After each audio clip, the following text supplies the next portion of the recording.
Hello everyone and welcome to a brand new campaign, Lords of Sin, inspired by 7 Sinners from Mana Project Studio. So this is a supplement that has some really cool ideas in here, and we've taken that and fleshed it out and turned it into a full-fledged mini-campaign. My name is Ethan. I will be your dungeon master for this adventure, and I will be joined by 6 incredible players, but they aren't here yet. That's because I have a few announcements to get through first, and then we will begin to meet our players and characters. First of all, and foremost, this campaign is going to be rated R. Now, this first session, probably not going to have much triggering content, and each subsequent episode will come with its own customized, individualized content warnings. But given the fact that this campaign is, and again, I can say this because the players aren't here really, even though they know this, this campaign is built around the 7 sins and manifestations thereof, if taken to their worst level. So be prepared for that. Look for the content warnings. Take care of yourselves. It's okay to not want to listen to an episode. You can skip forward, skip sections. We will have timestamps for the most triggering or content warning necessary sections. That is the first and most important thing to get out of the way. Second thing, these sessions are pre-recorded. Why? Because of that first reason. I wanted to make sure that every single player felt comfortable using their X card if necessary. And sometimes live streaming a game can add pressure if there's an audience. Hello, cat. You don't want to let the stream down, you don't want to interrupt the flow. So we are pre-recording this so that all players feel comfortable, even though we have gone over our lines and veils. I always want the players to feel comfortable, especially in R-rated games, of saying, eh. So, just to make sure that everyone feels as confident using that as possible, we will be pre-recording these streams. You will be able to also listen to the cleaned up narrative play version of these episodes on Go Buff Yourself, anywhere that you get your podcasts. I think those are my most important announcements. So, let's go ahead and run that intro video so that we can get into the first episode of The Lords of Sin.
7 celestial bodies in nearly perfect alignment in the summer sky.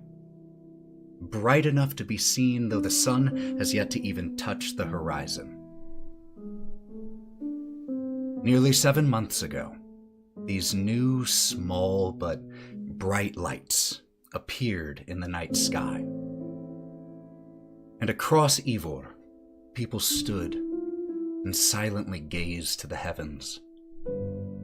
Some in fear, others hope, and all in wonder. In the halls of learning, from Highgale to Thvalahim, to tribal scalded wise women, gathered and whispered in reclusive confusion. The hopeful rejoiced that the gods would finally grace Yvvor with their footsteps. As these stars burned across the sky, growing brighter and closer to each other, Yvvor itself grew darker in equal measure. Strange rumors have started to stride across the lands. Disturbing reports. People have grown fearful of the stars and of each other. Some have heralded this as a time of revelation, while entire towns have shuttered their doors in fear.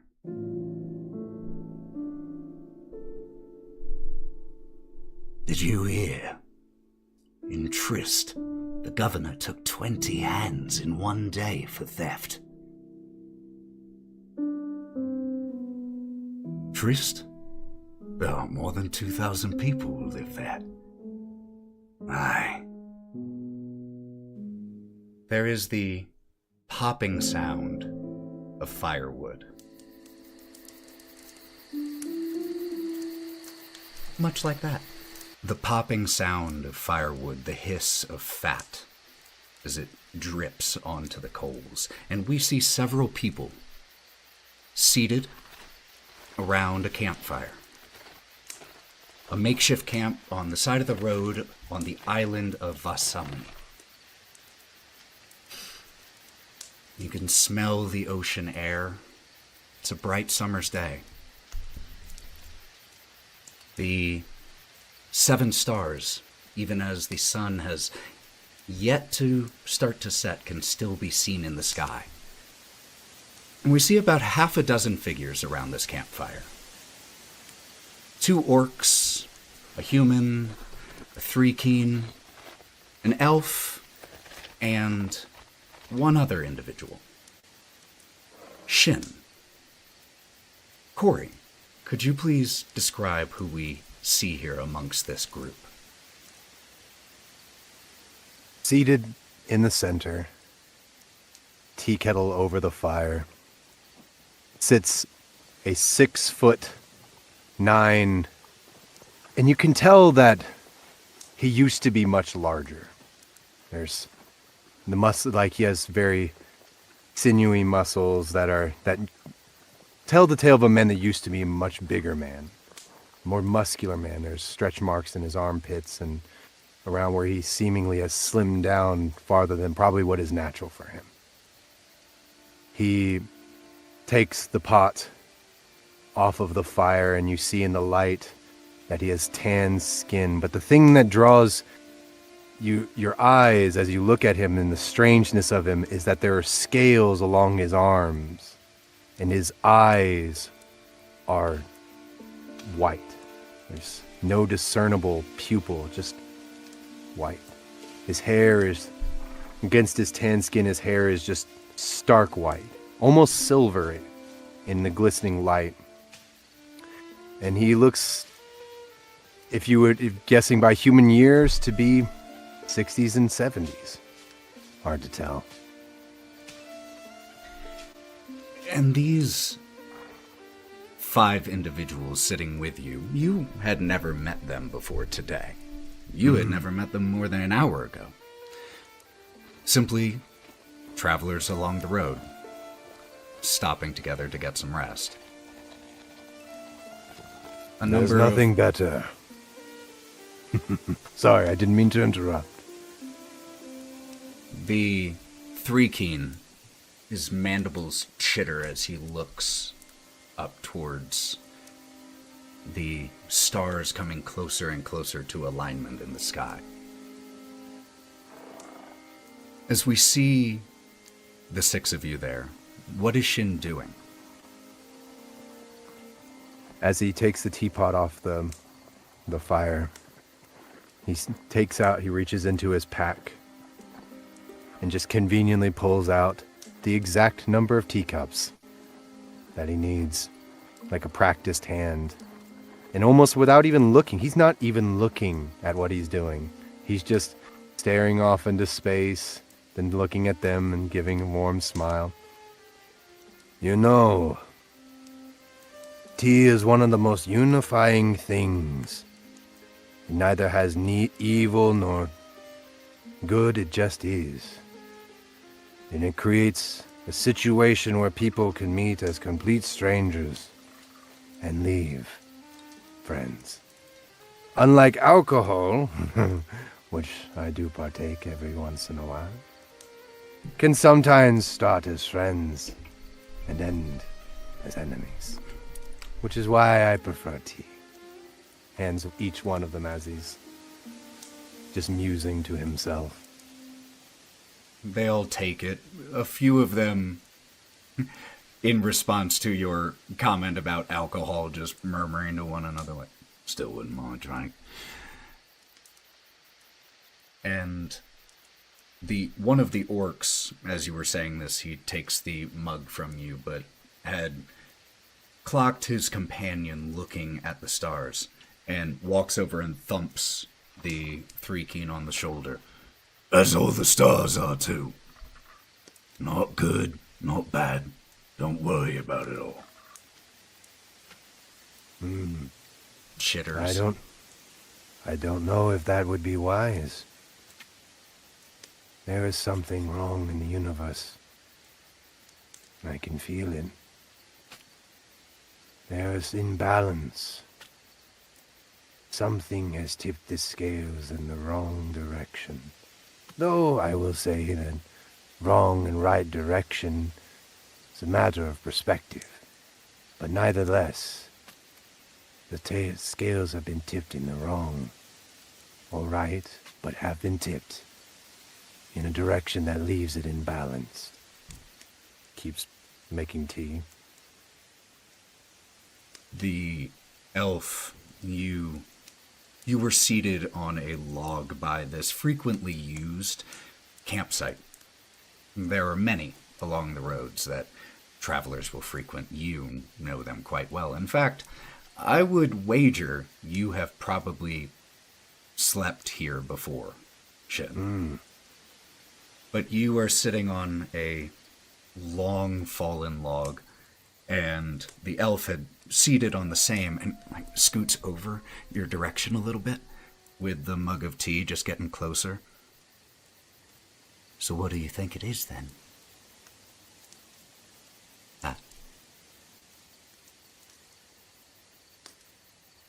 Hard to say. Could be anything.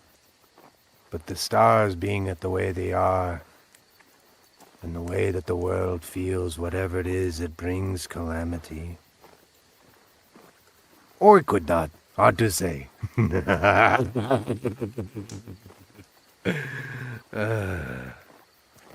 You worry too much, Elf. Your long life has made you paranoid. The thing about violence that you must understand is that there is always, when the scale is tipped, the scale wants to be balanced. So what happens? Something else rises up to even it out. So, even if the scale is tipped for longer than you think it should, the universe balances itself out. Because that is what is natural. That is what is right. And then gives him another cup of tea, even though he already has one. And he just takes the other one and just, yeah, you'll probably right. I heard some folks saying it's the gods finally coming. The gods. That'd be good, right? Depends. Gods are fickle creatures. People like to think of them in their own perspectives, from human or mortal minds. Unfortunately, gods are it's like trying to fathom the depths of the ocean at once. And they're just like the ocean in that sense. And he looks out over the ocean. Terrible, beautiful, deadly, and gives life, all at once. So for the gods who come to Earth, that could be destruction, mayhem, calamity. You talk like you know him. One of the know orcs, who sits down on a stump across. How you know so much about the gods? I've met a few in my time. Ha! Bullshit to that. Does it matter if you believe or do not believe me? Well, Will it change your life moving on from this conversation? Whether or not I was telling the truth or completely full of shit? might change mine. What were they like?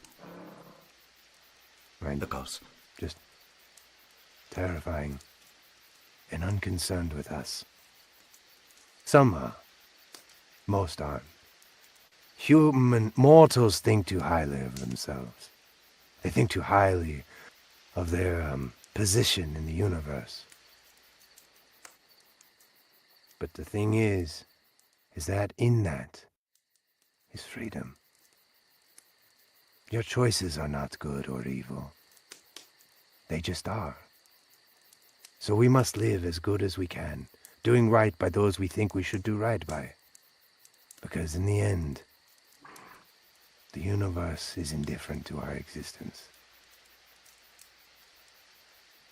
Or wise man, Shin. I'm old as fuck, that's why. He's full of shit, that's what he is.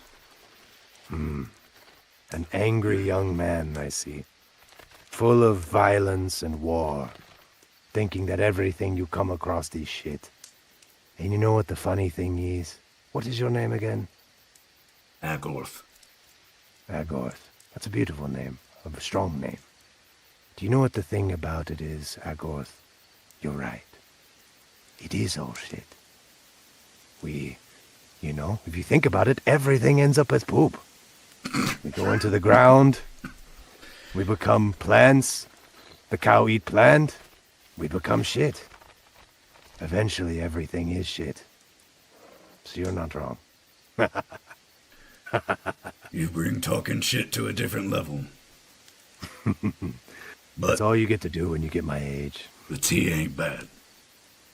Should be. Been working on it for 120 years. Gives it another look and sniff with that information. Nods almost knowingly to himself, as if he could pick up any, oh yeah, I can tell now that you mention it.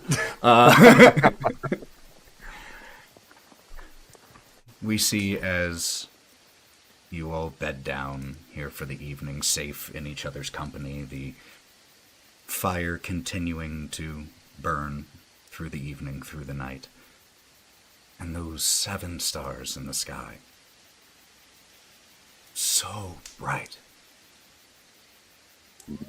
Shin, when it's your turn to take watch, the sounds of the snores of your companions, what are you doing now that you're here alone with your thoughts again?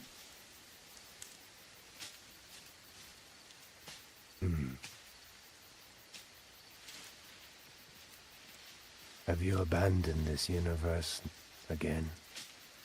Have you moved on to another pursuit? Is it I who must balance the scales for you? Yet again. You know, for a patron god, you're rather like a negligent father. I'm joking. But do not take me seriously. I am just an old man with nothing better to do than make tea for strangers.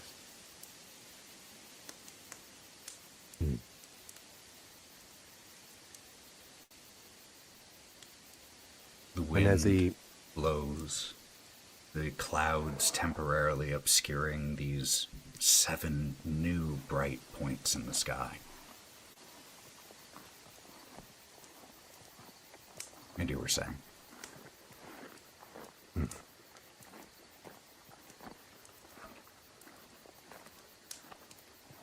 He puts away all his things, and he looks over at all his compatriots.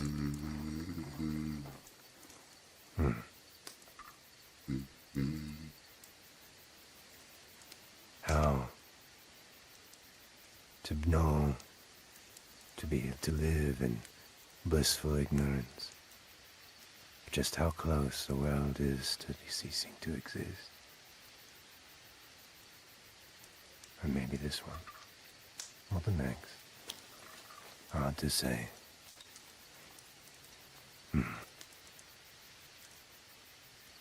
A cruel fate. I hope you all never realize.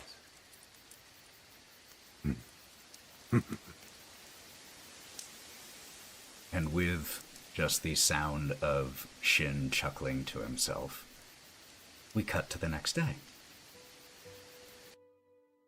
We see Shin, once again, doing what Shin does. Walking down the road.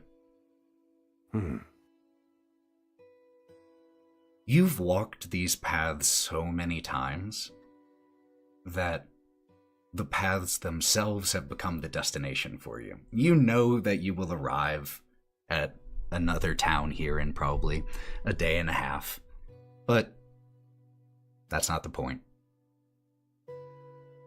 And as you are walking, could you please make me a perception check?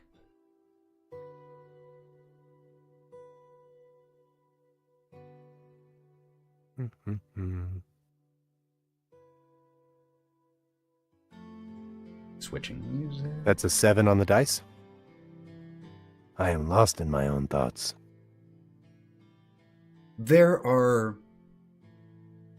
You do see skyships in the sky as you are walking here. It's only about 9 a.m. You still have your morning tea warming your belly. And as you look up in the sky, you see several skyships, most of them fairly distant. That is relatively unusual in your experience, during your time at least here on the island of Vasami. Most of the skyship travel tends to happen more over the mainland and across the mountains. But as you continue to walk, you crest a rise, the ocean stretching large in front of you. One of the airships begins to pass closer. And even with a 7, as you're looking up, because your passive perception is even higher than that, I would imagine. What's your passive perception? 13. 13. So I would say you do notice the glint of a spyglass as this large airship begins to approach. Do you do anything as it continues to approach, or just... I'm pretty sure I do. What do you do? Shin looks up and is like, and Shin, being a nomadic type individual and a creature of curiosity and learning to be curious of the world, he flies up to it. Fantastic. And just what they see from the side of the ship is just a single little body, or large body for compared, to them. Because you do have flight, yeah? Mm-hmm. I have shoes that help me fly too. Fantastic. So, how does it look when Shin flies? Like, does it just look like you're levitating, or how do you envision it? So the way I envision it is spectral dragon wings just erupt out of his back and then they sort of flutter, but they're a little more graceful than like a dragon probably would actually have to fly. Mm-hmm. So they're obviously, it's magical in nature, and they're dim. They're barely perceptible because Shin doesn't want all the glitter and pomp and circumstance. They're just barely perceptible, but you can tell that like you're seeing a mirage behind, like off of him. As you take off into the sky and pull alongside the skyship, you can see that your doing so causes a little bit, not a huge amount, but a little bit of a commotion, as people were not expecting a person to suddenly be flying alongside them. There are a few points, but there is one individual who you see notice you flying up and like walks right to the edge of the ship and stands and waits for you to fly level to him. And he raises a hand and the skyship begins to slow. So Shin actually descends a little bit below him so that he's looking up at him or them to position himself just a little bit lower. And, good morning. Care to interest yourself in maybe some tea this morning? I make a very mean cup of tea and would love to share it with your fine ship. How many on your ship? And he's like, you see him like look and glance. What is the compliment? So on here, you see this. What would you say Shin's experience with? He can guess a ship's compliment just by looking at it. It is. This looks like a ship likely from the Imperial fleet. It is, the individuals on here are dressed well. It has a full complement. Probably about, on this ship, about 20 folk. Mm-hmm. You see Shin reach into his bag of holding and pull out 20 teacups in a stack. I have enough for everyone. The individual who was standing there waiting for you, as you made this introduction, they were standing a little bit more formally, very militarily in posture. But as you had this introduction, they cross their arms and cock an eyebrow at you. This is a Goliath who is wearing the colors of the queendom of Windward. And cocks an eyebrow, little smile, and just does a small gesture for you to land on the ship. He lands cross-legged on the railing and puts it down, and then he pulls out, so he sits, and he doesn't even immediately start talking to this person. He, on the ship, just the deck of the ship, pulls out of his bag of holding logs, like little cut logs. And then the Goliath, as you begin pulling things out of your bag, just puts a hand on your shoulder just to get you to look up from where you've bent over to do this. Would you do me the honor of attending me in my office before we have this tea ceremony? No.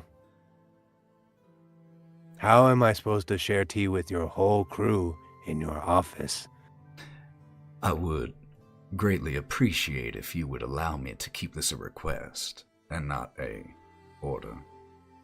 This is my ship. We bear you absolutely no ill will. Far from it, as a matter of fact. However, your mode of arrival has caused a slight stir among my complement, and we have business that needs attending to in private.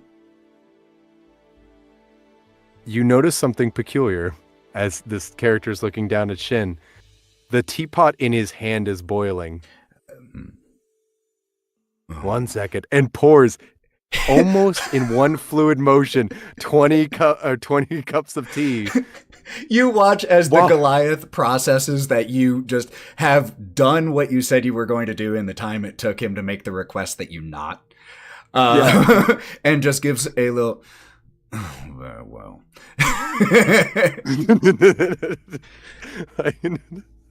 And then he reaches into his bag and pulls out a very ornate, like, teacup in stone, pours a very nice glass, looks up at this Goliath and is like, I can tell that you have had a bit of a day, and reaches back and puts some whiskey in the tea and then just hands it to him.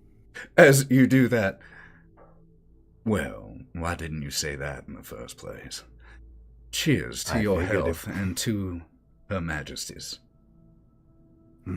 Cheers to whoever you want. As the crew comes and grabs some warm tea, because up here, as high as you have flown in order to match the altitude of the ship, it is a little chilly. You've gone up a little distance, so they are happily warming their hands here on these hot mugs of tea. And the captain leads you into his office. It's a simply appointed chamber for the most part, with several military accolades on display in here. A host of different weapons. Most of them seem to be dress weapons, though there are a few that do look quite functional in here as well. And he gestures for you to take a very comfortable... can hear the dog claws above me. He gestures for you to take a seat in a very comfortable-looking chair, all things considered. And interestingly enough, the chair that he gestures you towards on the guest's side of the desk has cushions. His does not. The guest side has a slight, give for your back. His is very straight and rigid. And I think you are able to read a lot of that. What's his rank again? Is it captain? It seems to be. If I might, Captain. It has been a long time since I had an occasion to use these, if you don't mind. He reaches into his bag of holding and pulls out 2 ornate slabs with like little booty divots, if for lack of a better way of describing it. And they are lined around the edges with like sort of like runic script of Goliathan origin. It has been a long time since I got to sit with one of my own kind back when you were my own kind. So maybe a more formal and familiar sitting position. He sits them on the floor and then sets the other one across from him and sits and stares and, sits on it cross-legged. Very tribal style. Could you make me a persuasion check with advantage here? Very cool.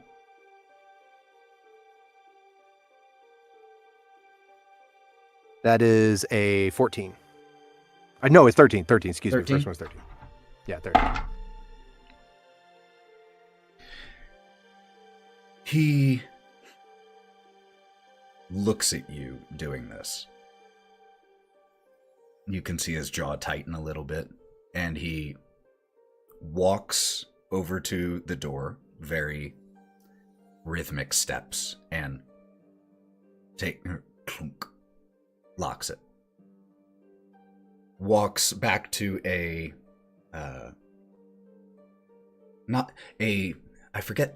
valet stand for where a coat can be placed, and he removes the military coat that he was wearing, drapes it, and removes all current insignia of the queendom.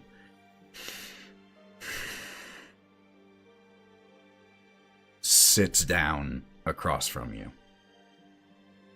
It would be insulting for me to reject your offer. You're well practiced in our traditions. To refuse an elder's invitation to sit is a high offense. Though I don't take offense too much these days. Different path, different time. You do not... I suspect you know this, but you don't look like any Goliath elder I have ever seen. What is your story then? For you do know Goliath ways. And those, and he gestures at the mugs you have, if they were a gift to you from any tribe, then at minimum they hold you in high esteem. Do Goliath speak Goliath or do they speak giant? I think it's... Here it is giant. Yeah, so it's giant. So in giant, which I do have as a language I can speak, he says, the road has changed many things that I once was and that what I will be. But at my heart will always be my family, my tribe, my land.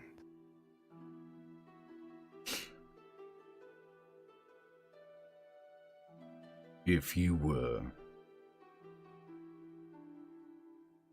excommunicated from one of the tribes, it would be a dishonor for me as well to inquire about why. I will allow this question. In my tribe, questions are never pushed against. Knowledge and knowing, both in battle and in life, are always an advantage. Unfortunately, I was exiled from my previous tribe, for they had lost their way. I mean, also by the fact is I am, if you can see, and in giant, this would be a very derogatory term, a slur, if you will, but he says it openly, a runt.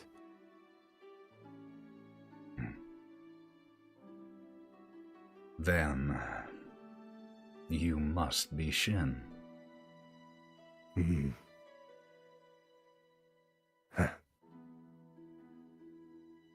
Fame and accolade are a poison and a drug. It has been a little while since anyone has recognized me on sight. That is the reason that I was sent here. You are the Shin, the one who is hunted by the tribe of Vorash, yes? Yes. A fool's errand and one of vanity. Unfortunately, I've had to end the lives of many of my kin. And you see, like, an immense amount of shame cascade over Shin's visage.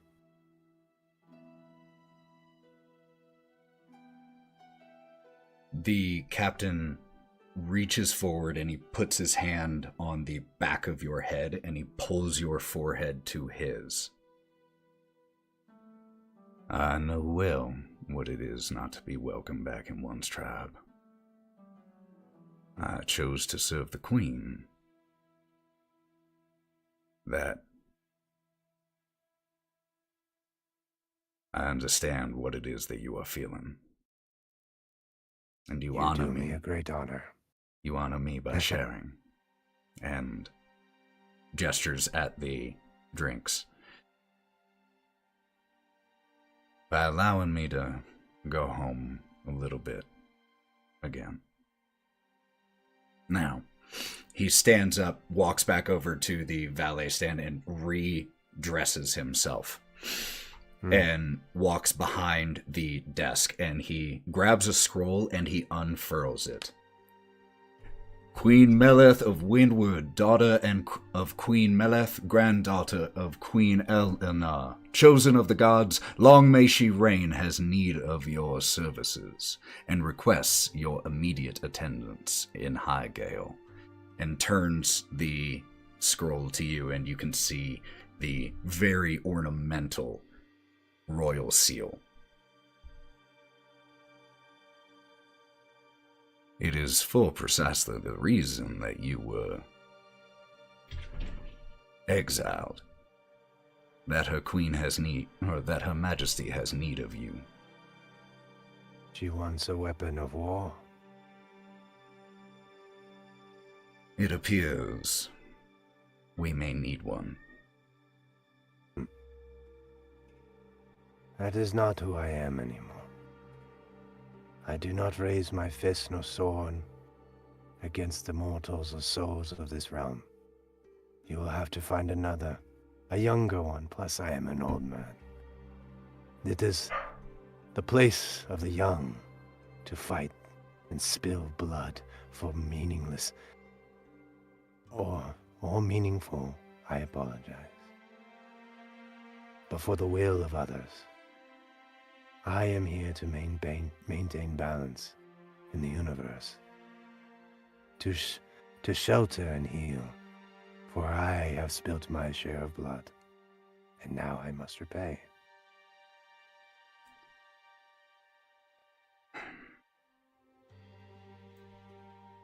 Is there anything that I could say that would convince you otherwise? What if I were to tell you that if our worst suspicions are correct, it is not the place of the young to spill their blood. It is the place of those who can. There is mighty wisdom in your words. Your Then leave your fight queen. is not yet done. Tell me, blood of my blood and tribe of my tribe, is this cause noble? Is this cause just? Or is this the vanity of those in power? I know that you serve your queen. And like, he gets up at the full of his height and butts his forehead to him. Tell me, as one of mine, as blood and soul of mine, leave your fantasies, leave your fervor. What it is true. He, like, as you slam your forehead into the immediate, like a contest of bulls, as the force of him immediately pushes back against you as you growl this into his face, and he responds, "It could be the end of everything." Okay. Oh. At least that is, if the worst is to be believed.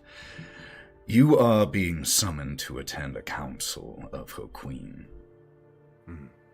Should you determine that there is no need for your intervention, you seem a wise man, tribe of my tribe. Oh, I know it is worth my while. They sent you. I mean, Well, how many Goliaths can be in the Queen's army? I wish my mother shared your opinion. Now, you have any more of that whiskey? And Shin reaches down into his bag of holding and pulls out. Or I can do you one better. And it's mountain bourbon. This is the starkest bourbon that could exist. Hard to come by. Haven't had a reason to share with anyone who could stomach it.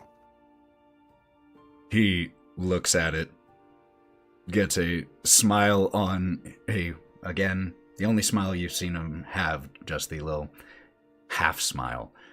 And he claps a hand on your shoulder, walks to the door, unlocks it, and shouts out, "Aemon, you have the watch."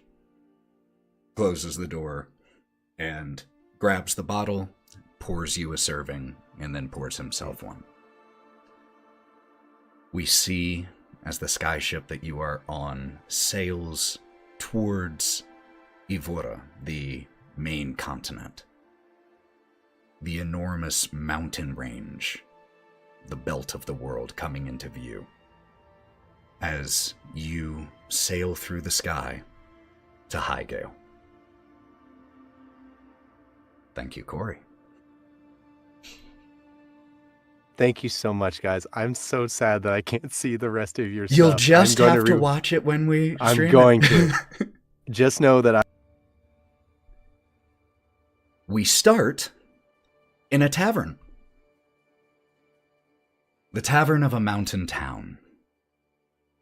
The moon looms large, nearly full, and a tall tower can be seen silhouetted in the distance. 7 bright lights in the sky, coming closer to aligning. A skeletal-looking figure trudges through the foot-high snow, robes whipping in the biting wind. We see as the figure approaches a building with warm orange light pouring out of the windows and casts a spell, disguising his face, concealing his cadaverous appearance with that of a beautiful elven man. Opens the door. The winter wind carrying snow here into this tavern. And as the door shuts, this individual scans the room. People inside, and there are about 7 or 8, not counting the bartender, look away. Except one person in here. Valkerie. Danny, could you please describe your character? Sitting at one of the tables, you see an elf sitting there, but she's not like most elves that you've seen, because her face, while she does have olive skin, it is very grayish. She has a very grayish tone to her skin, almost as if she has not seen the sun in centuries. And she's wearing all black leathers, her armor. She has black pauldrons on her armor, and it's all leather. And she is wearing a black hood to cover her face, to cover her ears. And so you can't see her hair. But you can see she has black hair falling down her face and a very white streak at the very, very front of it. And she's sitting there, drinking mead and looking directly at what is the skeletal figure that's just walked in. And this figure, who right now looks like a shockingly beautiful elven man, strides towards you. You, with your keen observation, notice that his feet don't quite touch the ground. And as he walks over to you, I hear that you might be in possession of a particular item. You had previously in this town started to seed rumors of your possession, or that you had in your possession a particular item, a reagent necessary for certain arcane magics. What item was that, Valkerie? A compass. Is there anything unique about this compass? It's broken. If you look at the compass, it's broken and always points south.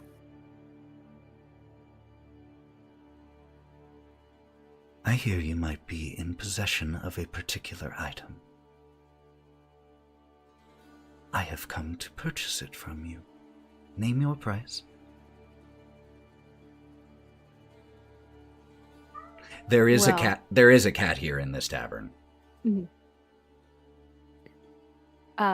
Val does not take her eyes off of this beautiful elf to look at the cat that she so wants to pet. Well, what if I told you that all I want you to do is meet me later tonight in the South Cemetery? That's it. I'll give you what you seek. Looks you up and down. A flair for the dramatic. Maybe I just want to be in a cemetery at night with a beautiful elf. I mean, I am alive. It's not like I don't have wants as well.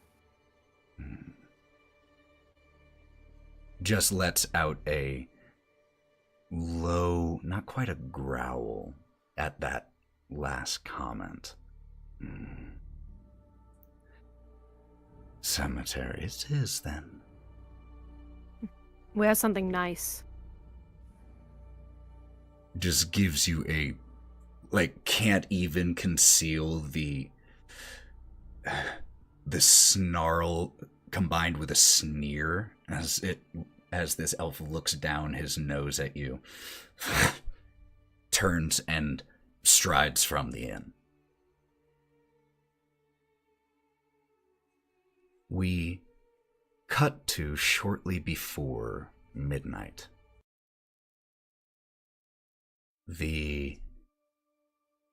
There is a light snow falling, and you are far enough outside of town that there are no torches here. This is a small town.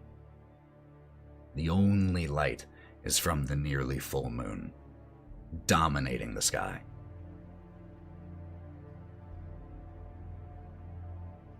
Is there anything that you have done in the interim time here at the graveyard to prepare for this meeting? I have dug up one of the graves here.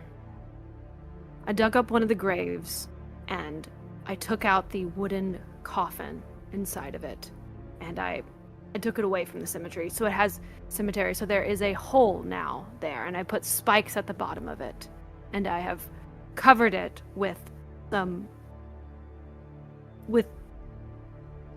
kind of a sheet. It's like a brown cloth, and then I'm trying to let the snow cover more of that. I've pushed more snow into it as well, so it looks like it's just a regular grave here. And then I've also taken one of my mutagens, so my normally red eyes are now white. So I've taken one of them as well. And before this dealer arrives, I've also taken one of the swords off my back and done a rite on it. But then I put it back on my back. The bitter taste of the potion that you have taken still lingers on your tongue. And you see, as this figure begins to approach the graveyard, stops about 20 feet from you, and we just see the two of you, the wind blowing across. Well, we've met in your dramatic location. What is your price? You're very focused on price, aren't you? Weren't you selling? I don't think you care about money. I don't. But you might. And if you don't, what do you care about? What is your price? Leave. Leave the town. It's a simple thing, really. Why would I do that?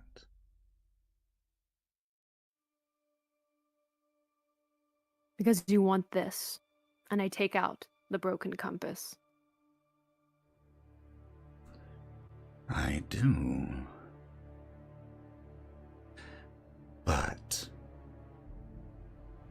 there is a third option, and that is that I could simply kill you and take it. I would prefer to pay. I thought you might say that. Well, I'm all right with that too.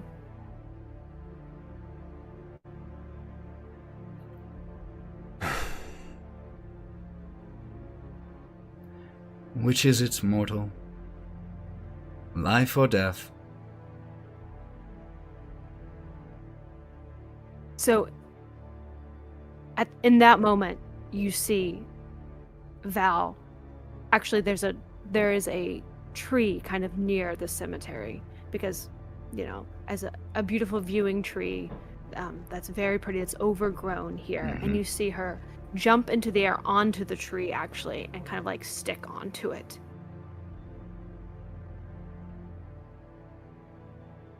Was that death? Fine. And he goes to cast a spell on you. And then, yes, and while she sees the elf lift its hand, she takes out on the tree, takes out the sword, and drives it down from above. But as you drive the sword down, what are you looking for to happen in this moment? I want to push the elf towards the grave that I've covered. 100%. So here's what we're going to do. Here's how we're going to do this. Could you please roll me? We're going to do this as a series of luck checks. Could you roll me 2d20? Okay. And let me know which of those two is farther from 10. I wrote a 5 and a 12, so the 5. 5. Okay. 1 second. Shift one thing here. So, as you go to do this, the elf here is able to get the spell off that he was attempting to cast on you. It doesn't have any somatic components. It's simply a word. How many hit points does Valkerie currently have? 141. That's very fortunate. Because this elf, as you come stabbing down and miss, and he is able to just kind of shifts into a small cloud of mist, appearing just 5 feet away, and he utters a single word. And you know this word. And you know that had you not trained for as long as you have, the simple utterance of that word would have snuffed out your life. What is the next thing that you do as it shifts over? As it shifts over, I'm going to... Ooh, at this point, I do have a binding, blood curse of the binding, and I'm going to attempt to bind it. So, at this point. Okay. How does that one work? I have to look that one up. Yeah, I wrote down a short thing for it. I believe you have to do a strength saving throw, DC 15. Okay, not its best. Okay. So, strength saving throw for this individual. 8 on the die is definitely not going to do it. So, what does this blood curse of binding look like as this elf fails this saving throw? So, Val throws out her hand, and it almost looks like she's gripping on... She's only gripping onto air, but she's actually gripping onto the life force of this thing as she holds it in place. And she just has to do it once to hold it into place, to try to get it to sit there. As you manage to bind this individual, the elven face dissolves away as he lost his concentration.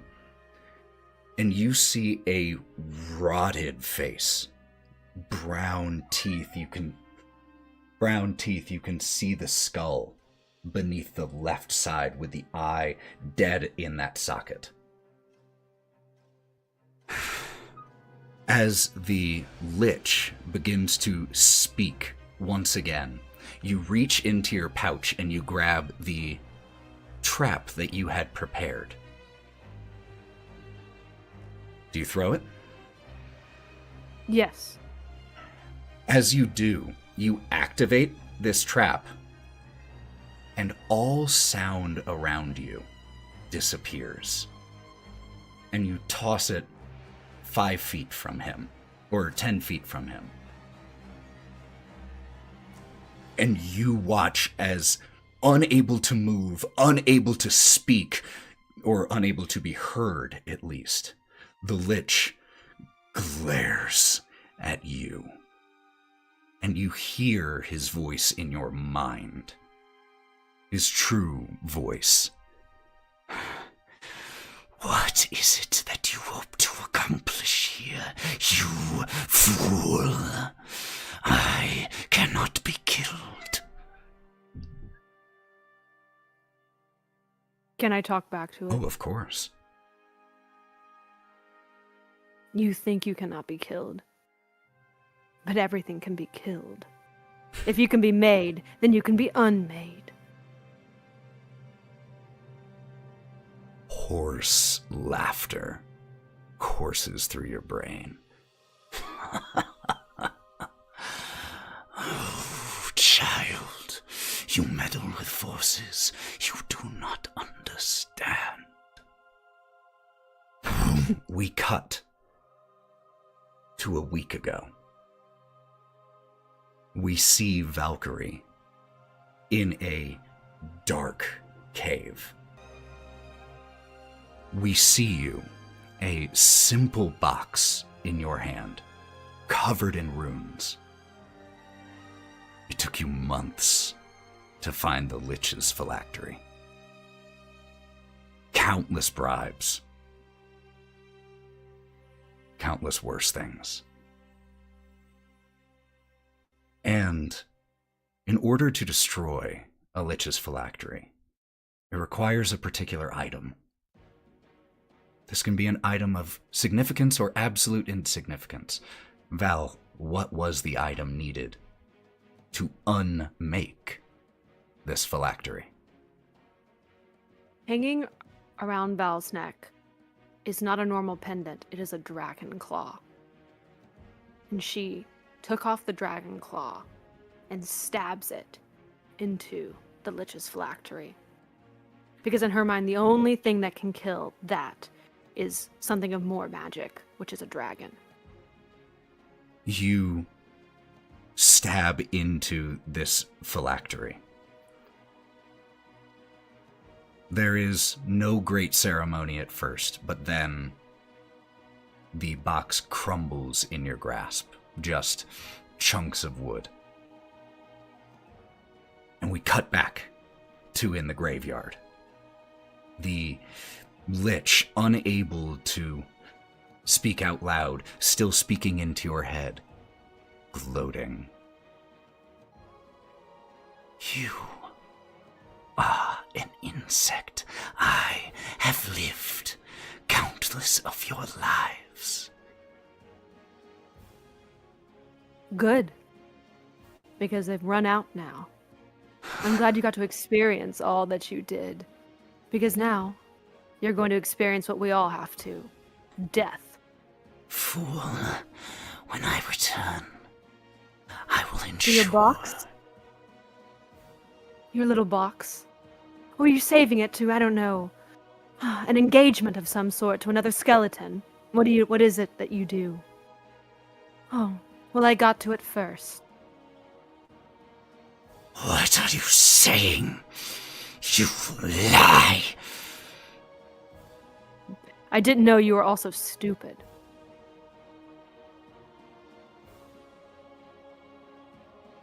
And you see just she doesn't smile often, but when she does, you see fangs. As soon as she starts to smile, you see very, not white, but kind of an off-white teeth there. And you can see her fangs protruding.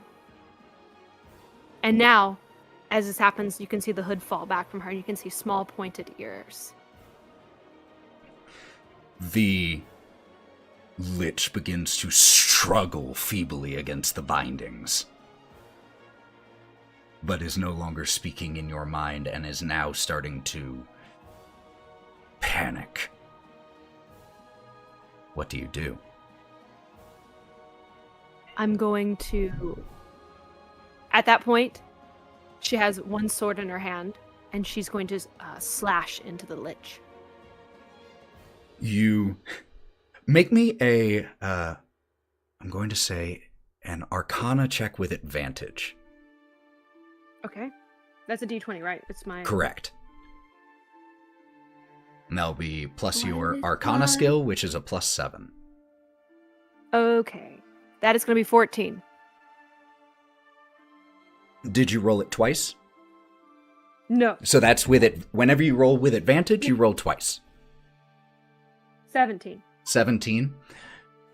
This was you honestly got the most of the information with the first one. You watch as the Lich, panicking as you begin to approach, starts to draw arcane symbols in front of him, and you bring your sword across and remove his hands from his arms. We cut and see a bright blue sky filled with enormous clouds. Floating amongst them, there are cats. There are just cats everywhere, just for what it's worth, so you know. And floating amongst them, you see the peak of a mountain. There are floating islands of stone around the peak, jagged and broken. And clutching to the side of this floating mountaintop, piercing through the clouds that drift past, is the grasp. Your home, Valkerie, and the home of the Clawbound. We cut to you walking through the stone halls of the grasp, and we see, hanging from your belt, 2 withered hands. You've walked these halls so many times before. How many years has the grasp been your home? 150. You know these halls better than anywhere else in the world. Where are you heading right now? I'm going up to my small room, more like a dormitory. As you begin to ascend the stairs of one of the sections of the grasp, Violet catches up to you. You recognize the sound of her running before you even see her. Could you describe Violet? Violet is a much smaller elf than what I used to be. She is not yet a Damphir. She's about 5'6" compared to me, who's about 5'11", 6 foot. And she's small.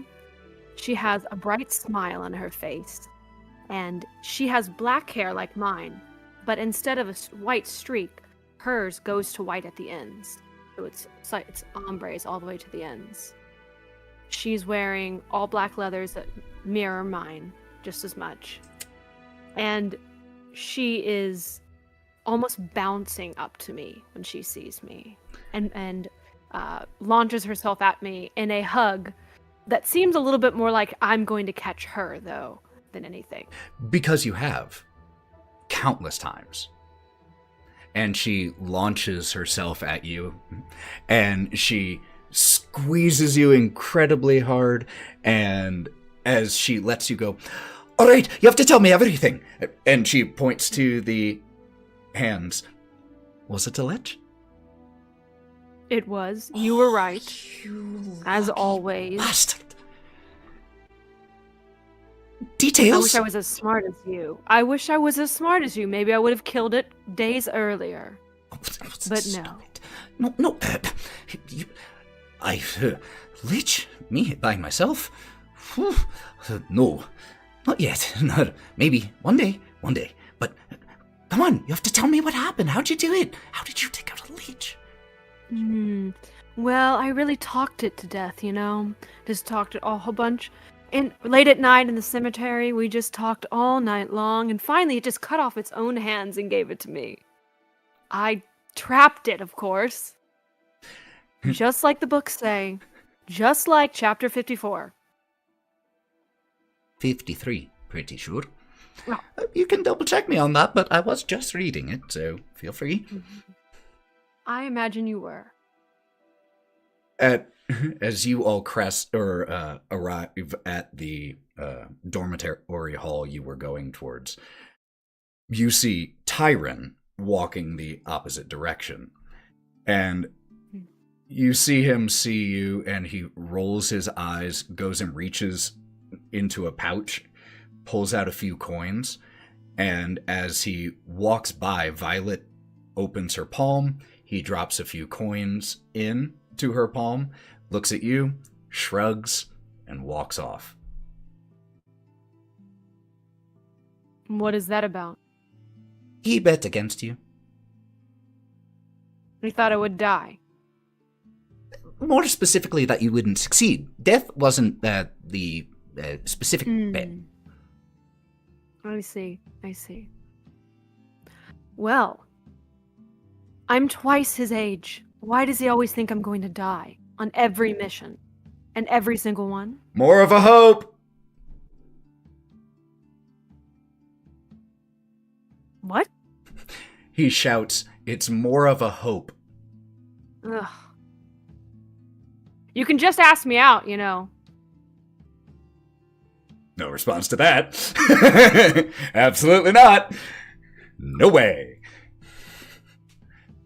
As you arrive at your room, Violet gives you another hug and come find me whenever you're all set.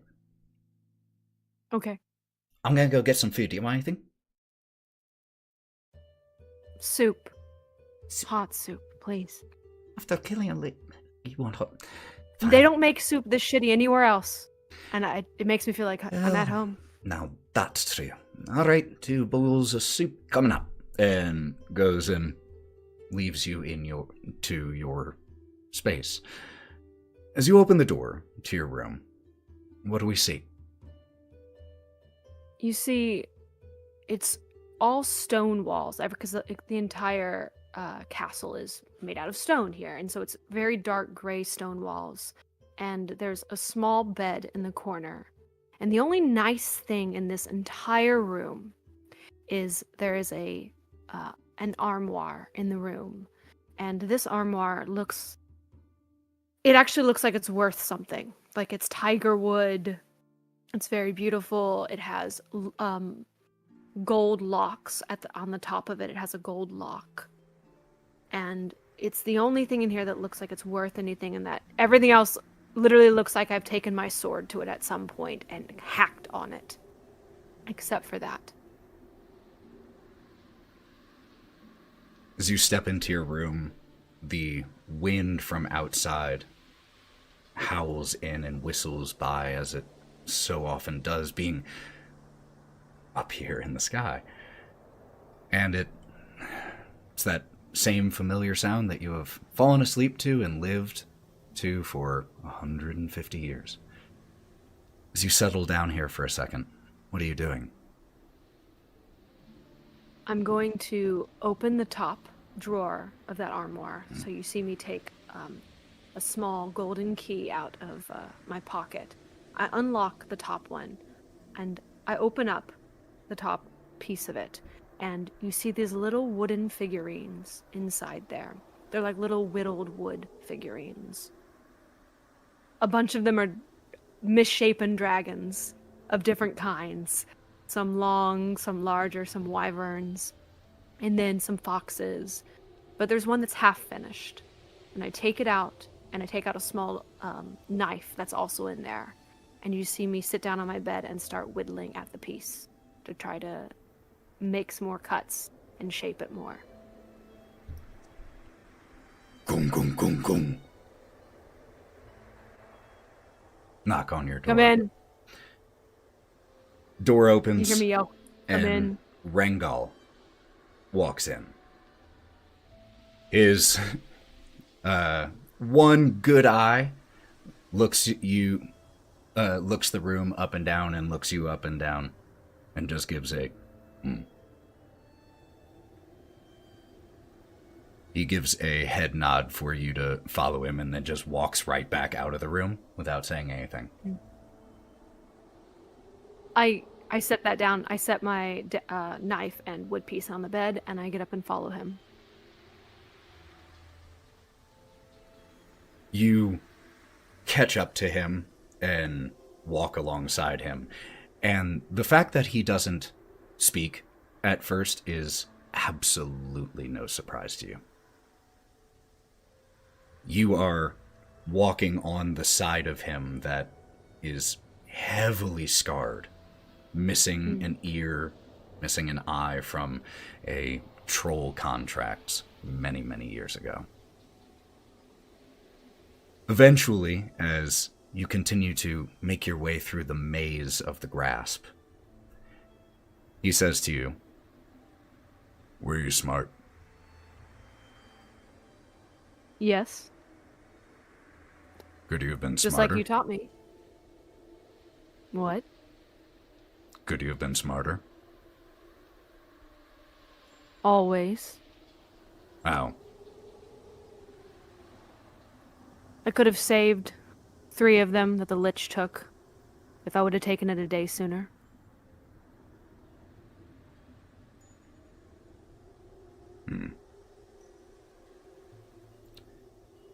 How long did it take you to find the phylactery? 6 days. Not bad. Make me a deception check, because it took you a little bit longer than that.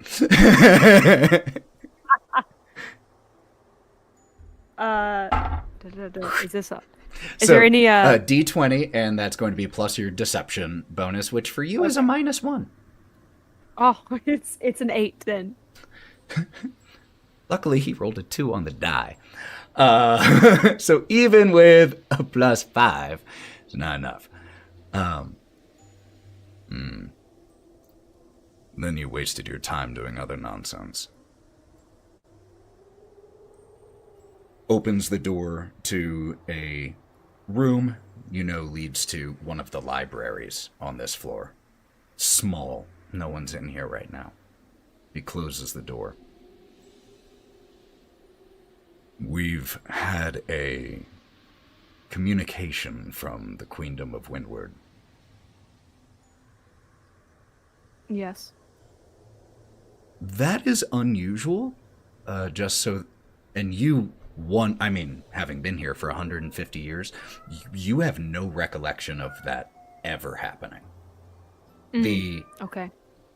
The Clawbound operate kind of outside of that, and in fact, by the Queendom are...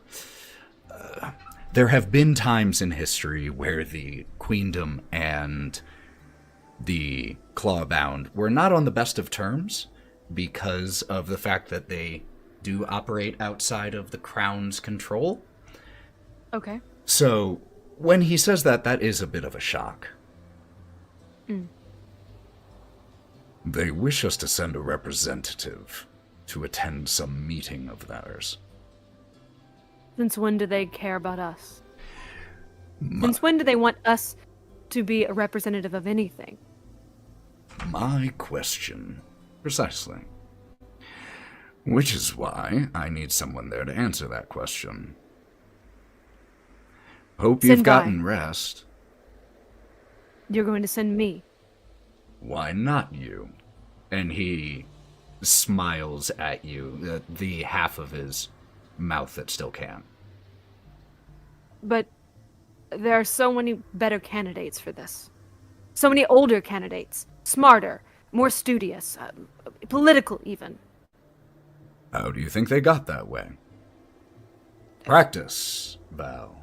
Practice. You are an expert at killing things. There are more skills that we need, however. This is an opportunity for you to develop those skills in a way that I could never teach you here. Consider it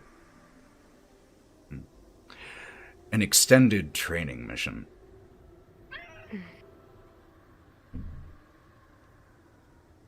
I just want it noted that this is not within the skill sets in which I currently hold. Going and being a representative somewhere is... It's a part of the reason that I never left here.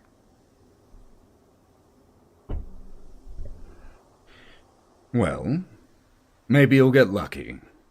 Maybe they'll need you to swing a sword and kill a few things too.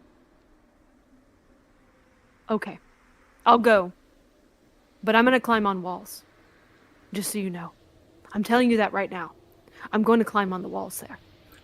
The way that you say that every time that I send you somewhere that you don't want to go, I know that you're going to climb on walls. It's one of the things that I like about you, Val. Strange as it is. So, when was the last time that you were in the Queendom? When you found me, I think. There are strange reports coming in from across Yvvor. There was a message today of a town where 40 people were found comatose on the same day. No explanation. People. Do you think it's a cult? No idea. But these strange reports combined with the Queen actually reaching out and looking for our counsel. These are strange times. Watch your back. Just because I'm not sending you to kill people or kill things doesn't mean you won't have to. Well, I'll find any excuse if I can. Maybe not any excuse, Val. Some discretion. We do still have the reputation of the Clawbound to think of. Oh. See? This is why I'm not a good candidate. I'm sure you will do just fine. Now, give me a full report. And he sits down. You sit down across from him, and you begin to recount. And the camera fades out. Thank you, Danny. Thank you. Chittering and clicking. A distant red sun burning in the sky, and the soft, wet sound of spiders going about their never-ending labors. And webs. Countless, endless, stretching webs. Great works of humans and elves and orcs and peoples we don't even have a name for dot here and there. Ships and spires that look like little more than flies in these monstrous webs. Many shapes move across this network. Some no bigger than a fingernail, others massive. The largest of those shapes that we can see right now picks its way across the webbing, more nimble than an enormous structure made of iron should be, its bulk supported by 8 legs. And we pull into that structure, into one of the finest chambers here. Mallow, could you first describe this chamber, your chambers, and then who we see in here and what she is doing? It is elegantly adorned in deep purples and reds everywhere. It is an elegant mish of old iron, rock, and jewels collected from God knows where. Probably even so much that she's forgotten where they've come from. And inside, you see a 6'1", 6'2", light obsidian-skinned woman brushing her hair. It has notes of purple with white streaks. And she's trying to get prepared in her armaments, but is spending a little bit too much time focused on her looks. Aiding you in putting on your armor is Nulgloth, your Drider attendant, who clicks and fusses behind you, securing straps of your... What type of armor? It's elven...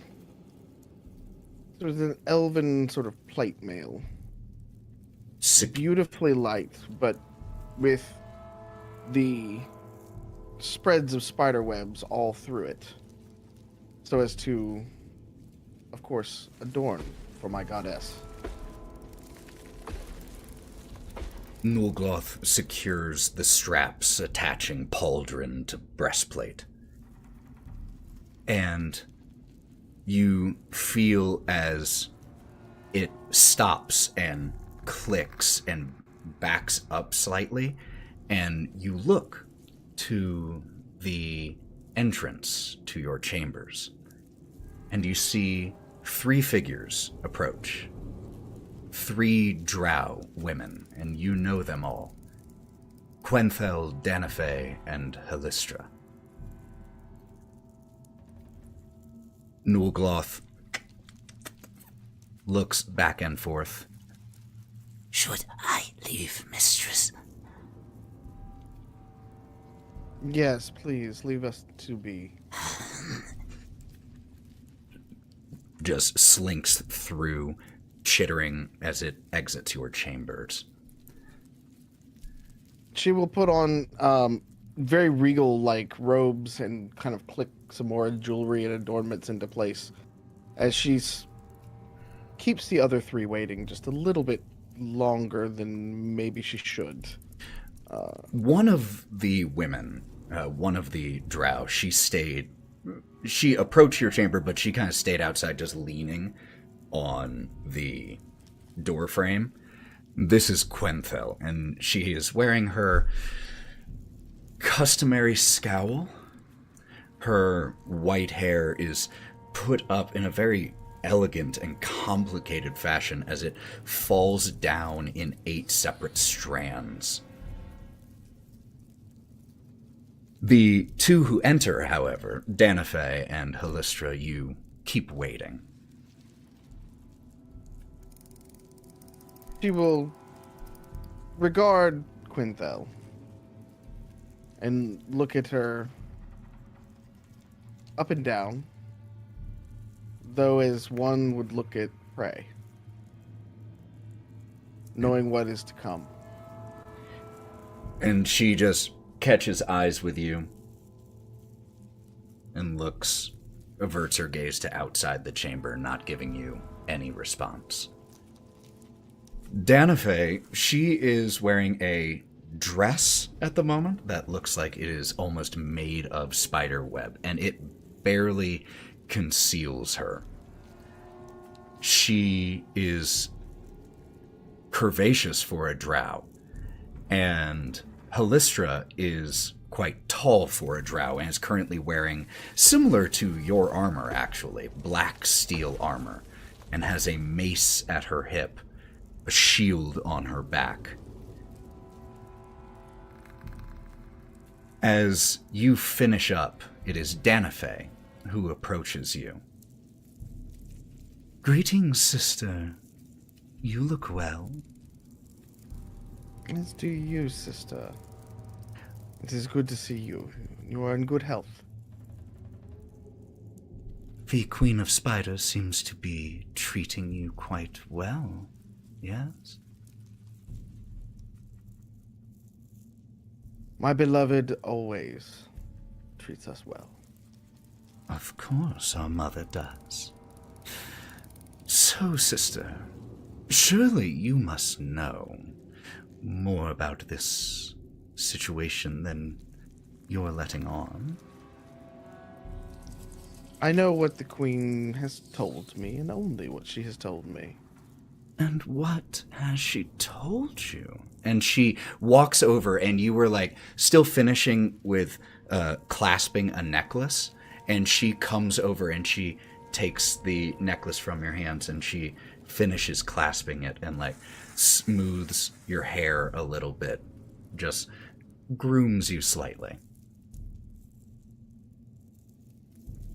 Our beloved mother wishes to waken. The silence is over. We are back long for this world.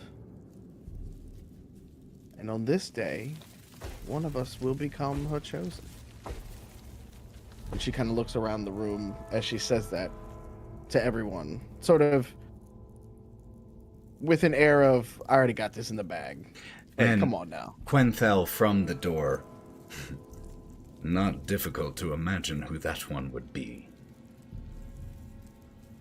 You are such a lovely companion, Quintel. Don't be jealous. Why would I ever be jealous? Our great mother looks on all of her servants for their deeds, not for their other services. Now, you know good as anyone. We have all done so much well within our mother. Danafe from still your side. She does speak true, sister. There are few the Lady of Shadows has taken deeper into her web than you.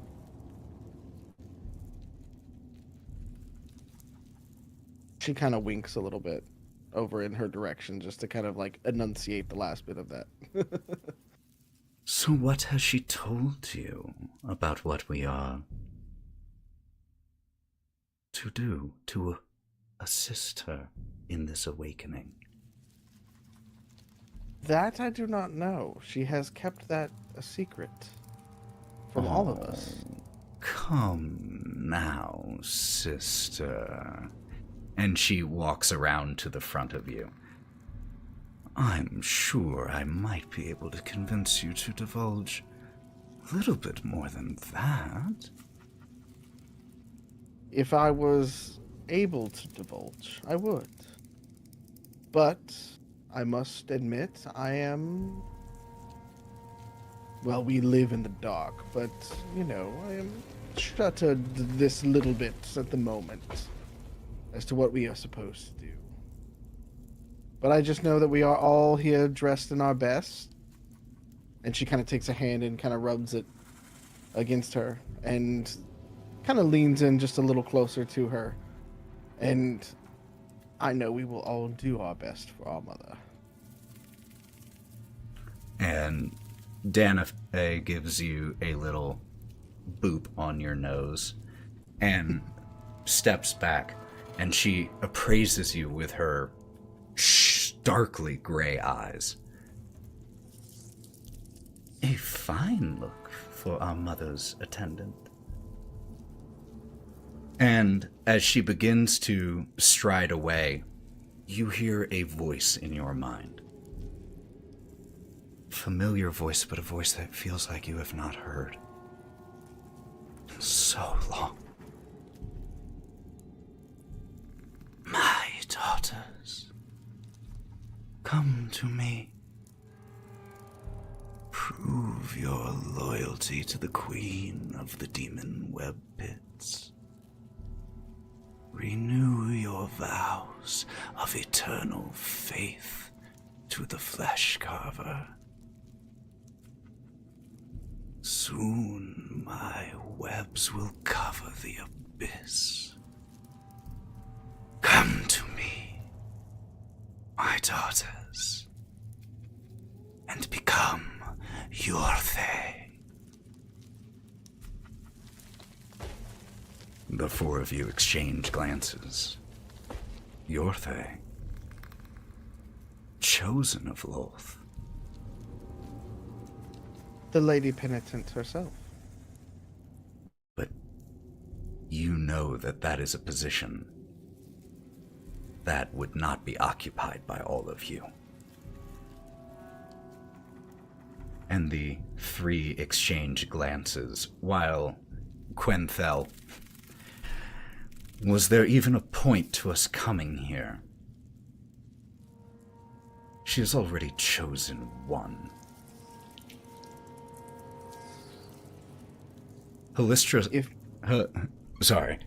Halistra still hasn't said a word at this point, and has just, with this new information, has just started appraising all three other of you in the room in a very different manner. Predatory. My eyes continue to be very playful, but I do try to cut her a look when I finally get over to her of, you will not survive this. There are levels to this. Well, sisters, it seems our mother wishes us to compete for her affection once again. I do suspect we all know who that should be. However, damn if I'm not going to give it a try. And she gives you a smile as Danafe just begins to walk from your chamber, not departing the area, just exiting out. She will grab her sword and her whip, and attach them both before leaving. And she will kind of turn around and take a look at everything inside again as she stares at the three of them walking away, and kind of look at it and go, "May the odds be ever in our favor, my dear sisters." And then she will stride, I mean absolutely stride, behind them. You stride, and you pass in front of them. They have come here. This is your home. Mm-hmm. You walk in front of them, and as you pass by, Halistra, again, appraisingly looks you up and down.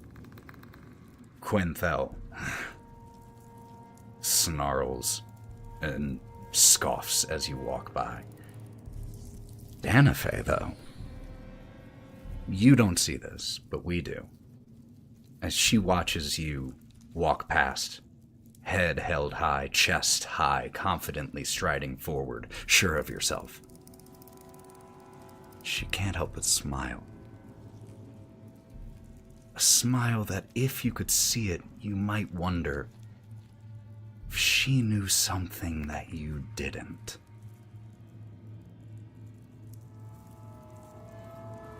But you don't see that. She will, as you're kind of going through, she will stop and lean over to Quintel as she sort of scoffs, and just gently take her, and she'll lean in for a kiss that I doubt she'll get off because of how she does give you a kiss on the cheek. So proud. So proud. And then she will walk off, strutting. We see the four of you descending into the demon web pits.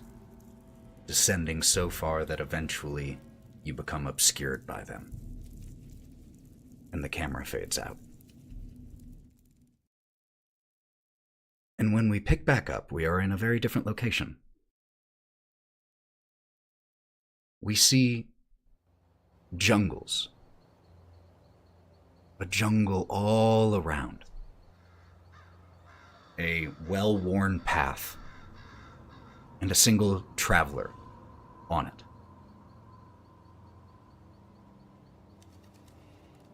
I actually am I don't know if I ever asked this question specifically, so I may cut this. What was your character's name? I don't know if you ever specifically said it. So who do we see here walking down this road? Lorwryn Lyanna Tall, who is a little different now than we last saw her. Now she is still the 6 foot and so athletic drow woman, but now she has bright white hair. Her skin is slightly more purple, leaning into almost obsidian in color. She has her hood up over her. She is still dressed ornately, but in an elven chain shirt instead, with still her swords and things like that at her side, but she is more trying to blend in as a mortal in the realm as much as she can, rather than being as ostentatious as a lover of Loth could be. The evening sun is starting to provide a little less light here in the depths of the jungle as you continue your trek towards Highgale.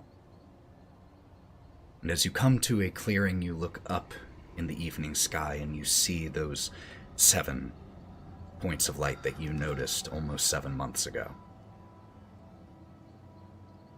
People all around Yvvor, as you started your journey across the continent here to Highgale, have wondered in whispered voices, some much louder, what those stars could mean. Maybe it's nothing. Might just be stars we never saw before, you fools. Not you. You didn't have one moment of doubt. As soon as you saw the stars begin to come into alignment, you knew what was happening and what would soon be happening. You've lived a long time. Not even close to all of it here on Yvvor. You've been around when terrible things have been happening. And you know what the Queendom will do in response. And so you Not start... enough. And so you began traveling to Highgale. As you are walking here alone on this jungle path, is there anything that you are doing or thinking to yourself? She is in quiet meditation, as one can when they are on a walk like this. Thinking about the pit, thinking about the ones that she knew, and thinking to her beloved, and wondering how might she continue. Because she's only been on this realm for a time. As much as time can pass for a drow, we perceive very differently. And she is beginning to wonder exactly just what she's going to be able to do about these 7 stars. Could you make me a perception check, Lorwryn?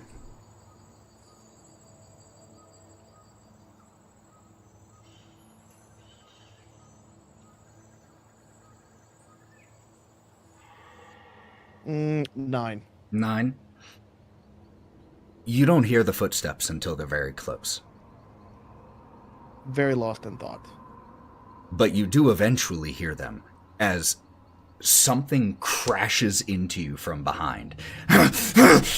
And you end up on your back, and there is a ragged human face inches away from yours, haggard, beard scrappy and filthy and bloody, clothes shredded, has a knife in his hand and is looking at you with absolute, pure bloodlust and rage in his eyes, and comes down to try to stab you. What do you do?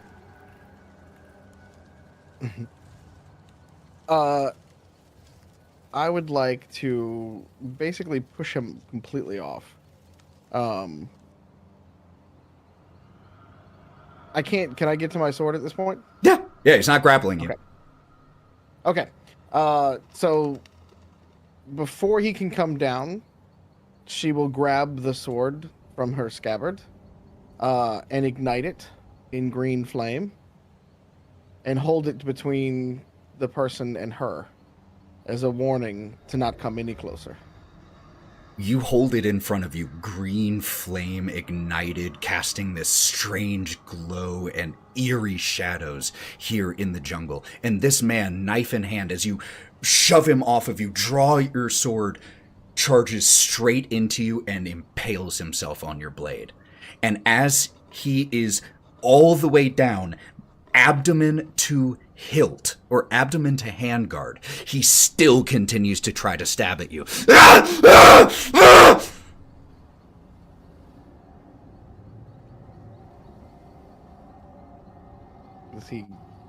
Does he connect is the question. No. Not with a 4 on the die, I'm going to say that.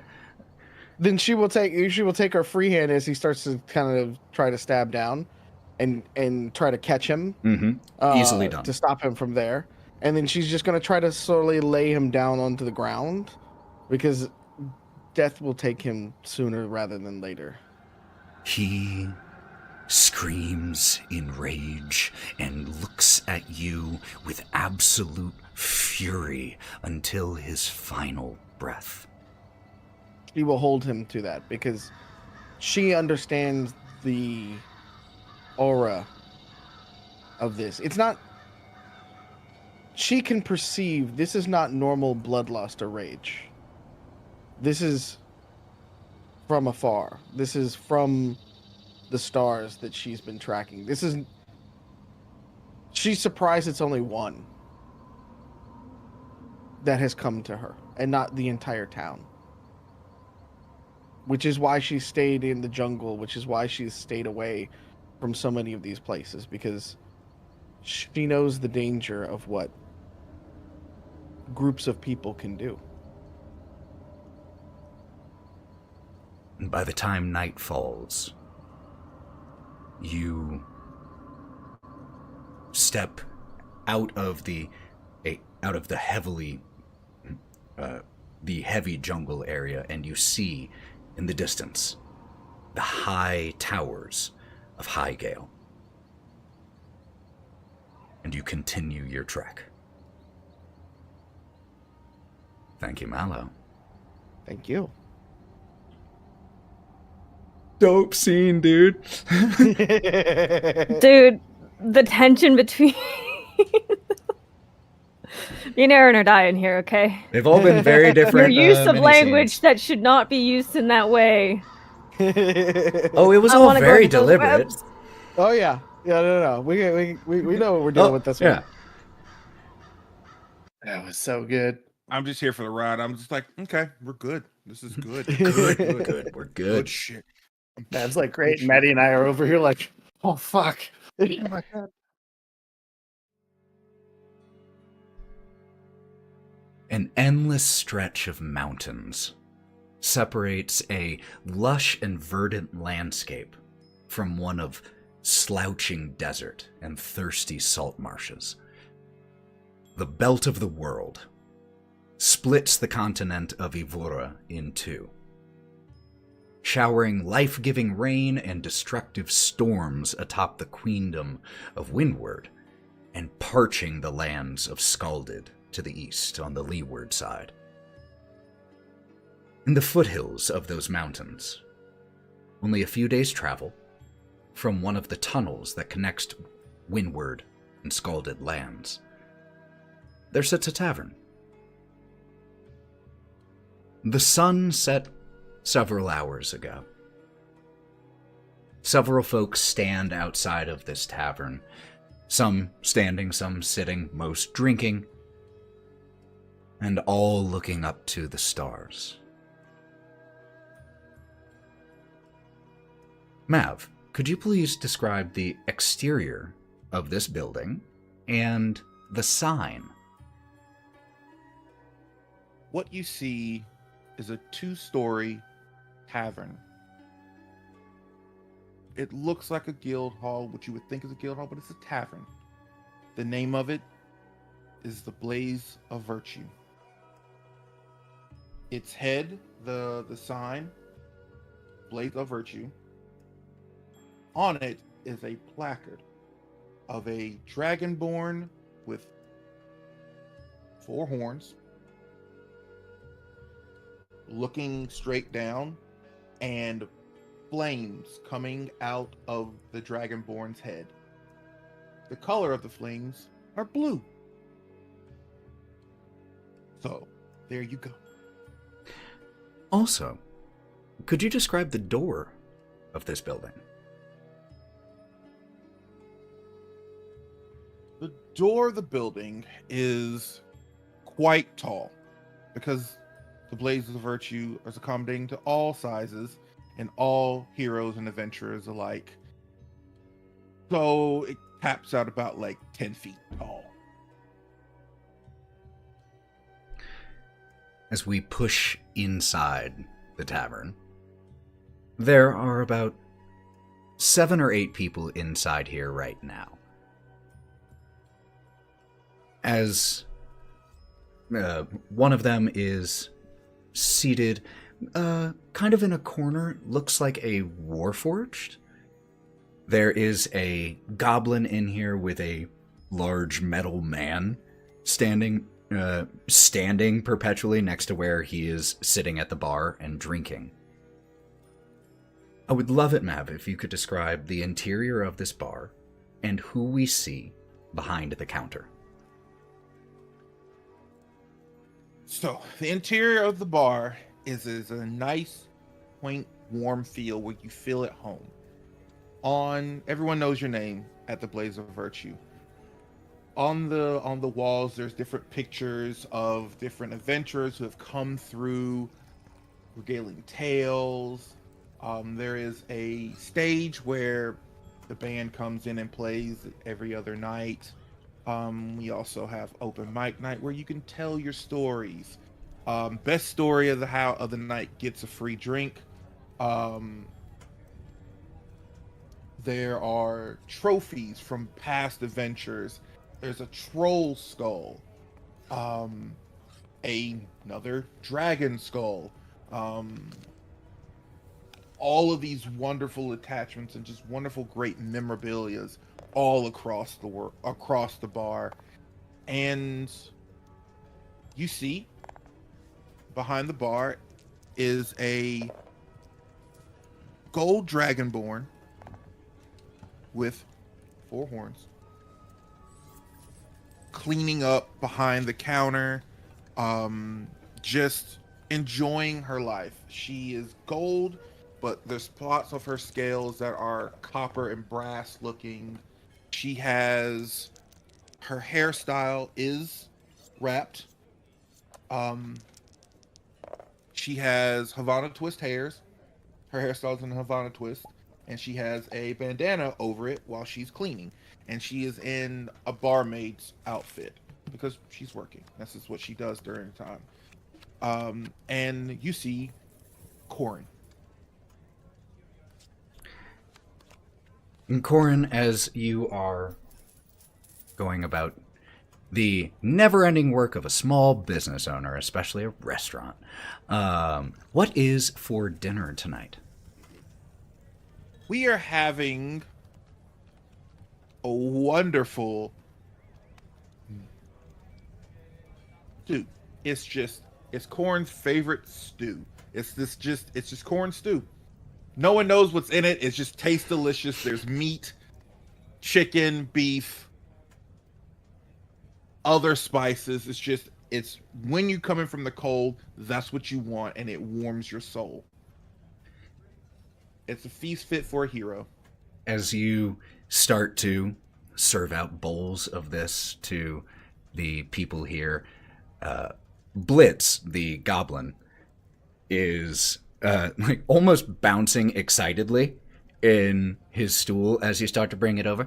Oh, we've waited all week for this. Come on. And just as soon as you plop it down, just...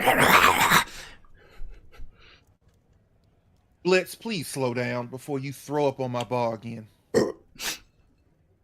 Excuse me. That's delicious. Do you have any more? Come on, Korrin. You paid your tab. I'll pay it up. I mean, I'm good for it. I meant last week's. And elbows the the metal humanoid behind him, who reaches and grabs a bag and drops it onto the counter. That should be most of it. Please. Come on, just one more bowl. It's so good, Korrin. No one else out here can cook for shit. The contrast of the 7'8" dragonborn over Blitz. Look, Shug. That's fine. This is well enough. But you're going to have to come up with the rest. All right? Goblin's honor. All right, whatever. Here. You set another bowl down, and you walk over, and you then set a bowl down in front of Don's. Don's always asks for whatever it is that you have cooked. You've never seen them eat. They are a warforged. And she has... her face is the color of oxidized copper. And her face is made up of like 4 parts, essentially. The 2 sides of the face, the upper head, and the middle. And there's slight gaps between them that reveal the internal machinery. But she has a spell that has been cast over her face that when she speaks, even though her mouth does not move, when she speaks, this less opaque, illusory version of her face that looks just a little bit more human than her actual one does move when she speaks. Thank you, Korrin. It looks wonderful.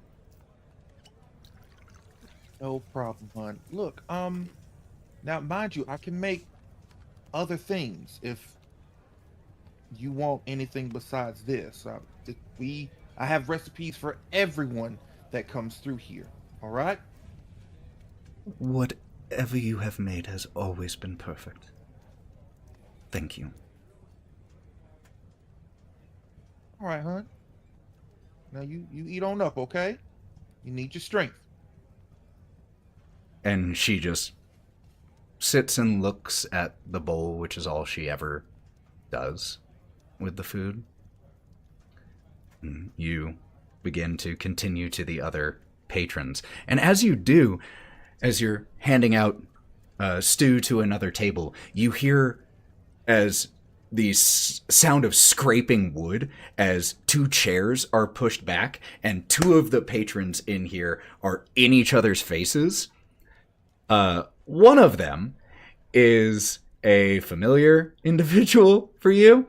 This is Ravna, and she has a very, very hot head and is currently in the process of starting a scrap with a newcomer you've never seen before in here, a human. And they are just like grabbing each other's shirts and starting to throw punches at each other. With a quickness with them not even noticing, Korrin is right there on top of them, and Korrin puts her tail in between them and smacks both of them apart. 1, Ravna, no. 2, you, new guy, listen. And she kind of collects herself. You see that sign right there? Does kind of like a double take over at it. Yeah. Hold on. Snaps and it changes into common. It says, no fighting. Absolutely no fighting.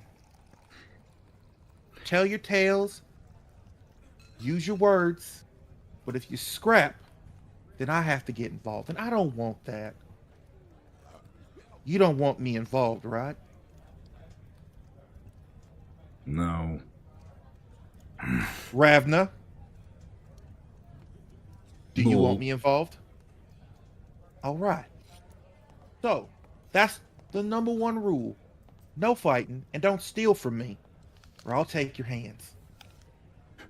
The human, like, pulls apart from you a little bit and just goes into a corner, sulking and eating alone. And Ravna, just as he walks away, just quietly enough so that you can hear it, but he can't. Pussy. Korrin will grab Ravna by the throat.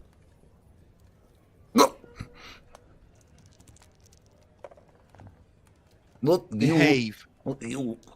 I don't care. You let me go.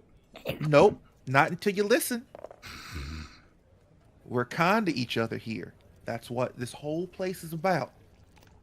It's friendliness. It was only a minor theological disagreement. About what? Let's go. Walks back to the bar with you and sits down. Little friendly discussion about the alignment and what it might or might not mean. He thought one thing, I thought another, and I thought my fist might solve the argument faster than my words. Simple calculation. Listen, I've been around for quite some time.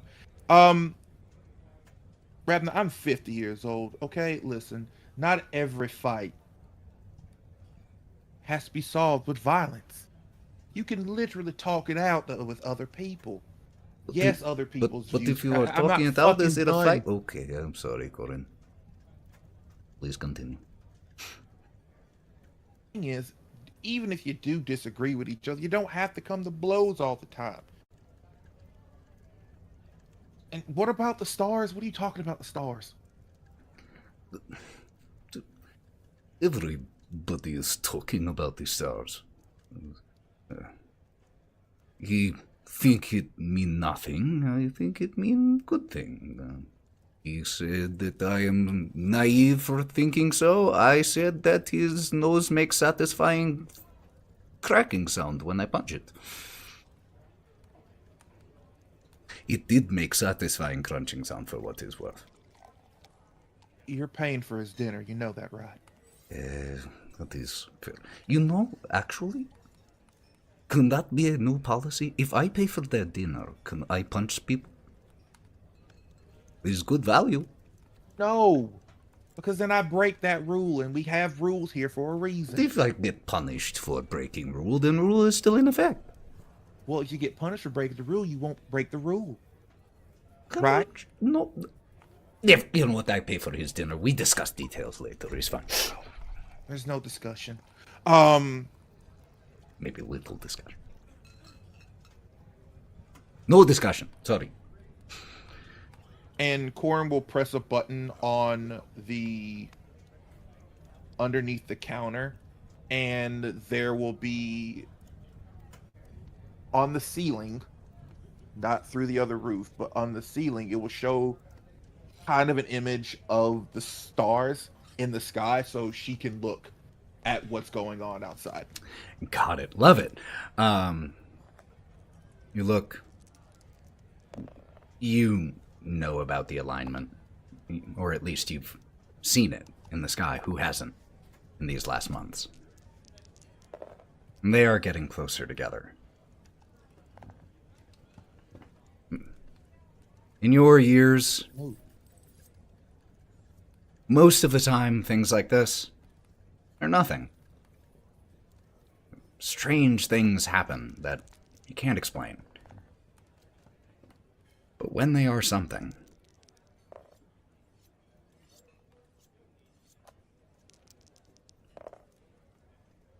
well,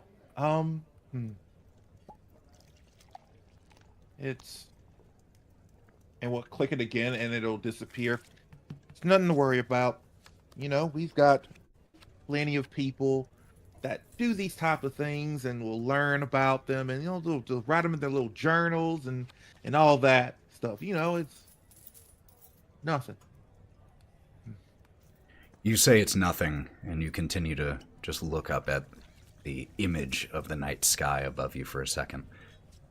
You can't help but have a little tickle down your spine.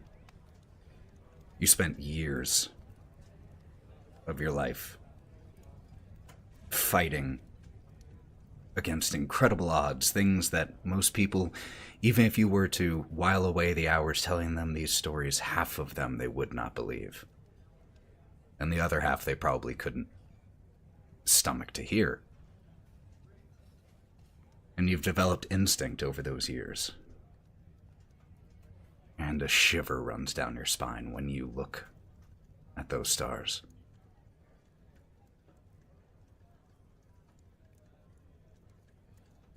Korrin's spines.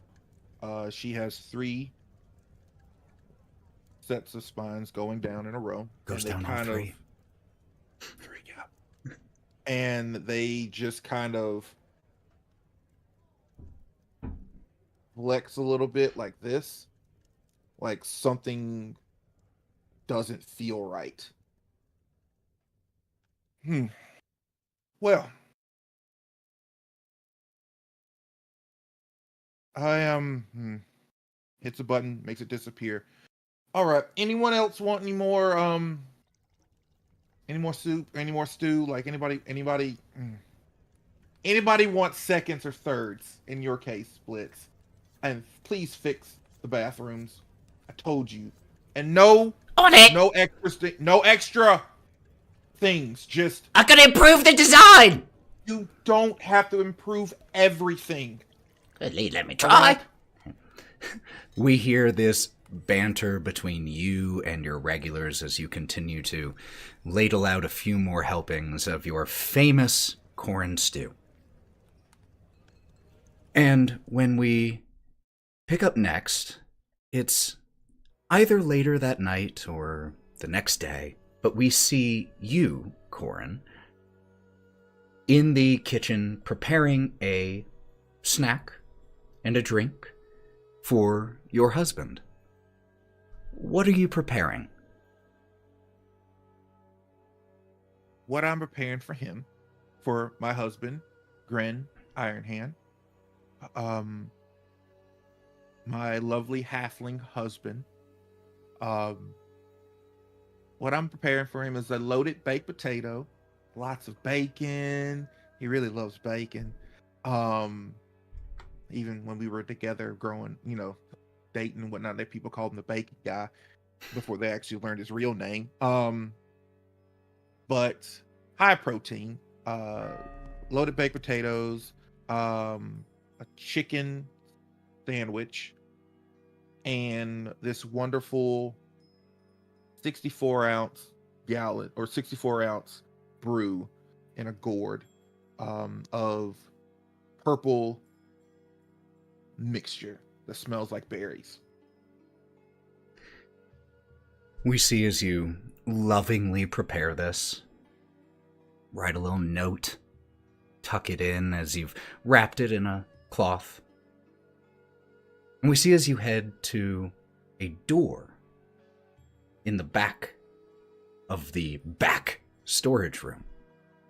Maybe this door is obvious. Maybe it's concealed. What is this door The door is... It looks like a normal wall to anyone else. But to Korrin, it's a door. She puts her hand up against the door. It unlocks. And when she goes through it, it still looks like a normal storage room.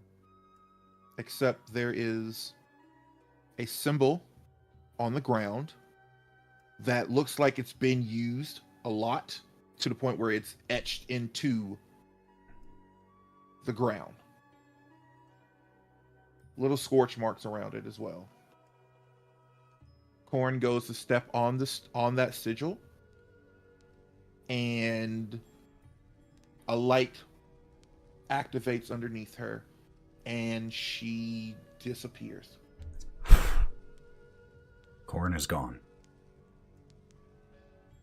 And we just focus on that space where you were for a little while.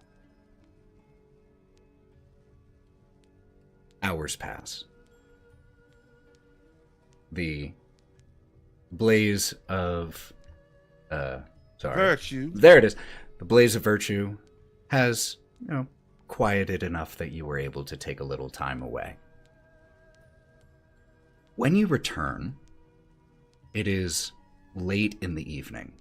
Actually, it is the middle of the night when you return, because where you were going and where you now return to at your tavern are two very different places. You return to the blaze of virtue dark.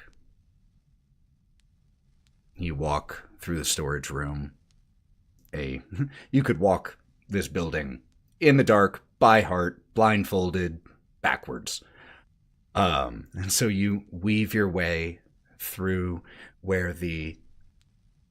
into the main room where the fire has burned very, very, very low, but it still glows just enough to illuminate one figure seated here in the tavern. Korrin, all the while walking back, she's fixing her clothes and adjusting and putting them in the proper place again, like she normally does when she has to go away for a little while.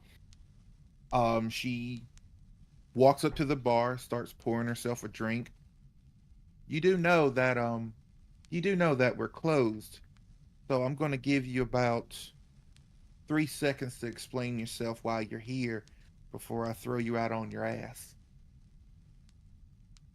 Beg your pardon.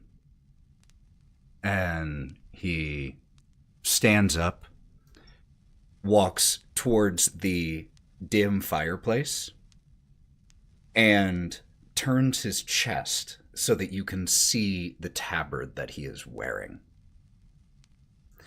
It is a coat of arms that is separated into 3 inside of a diamond. On one side, there are blue and white wavy lines, one on top of another. In the middle, a green tower, and on the opposite side, pure white. The coat of arms of the Queendom of Windward. I come with summons. Are you Korrin? Depends on who's asking.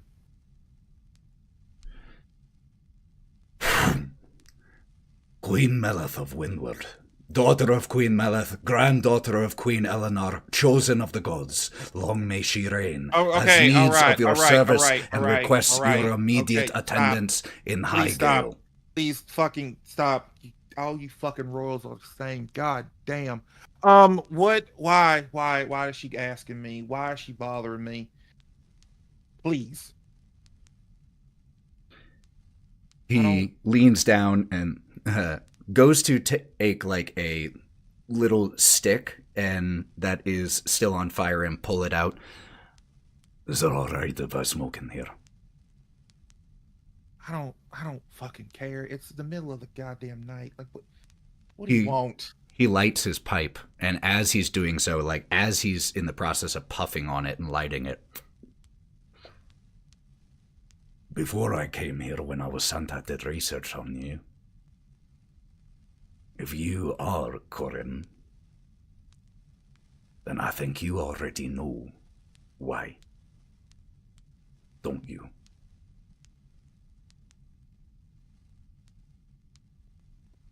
The stars are weird. People are acting weird. I've heard tales. I've heard stories. I've heard people coming in here and saying that there's some people out there that are acting weird and stuff like that. Did you is hear that what the you're one asking me? about the mother and daughter who were found starved to death in each other's arms, while the father gorged himself in the next room?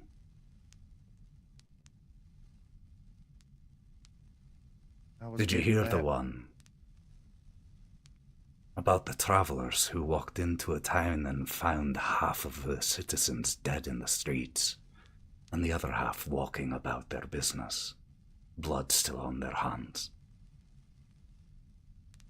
Did you hear that one? No, I didn't hear that one.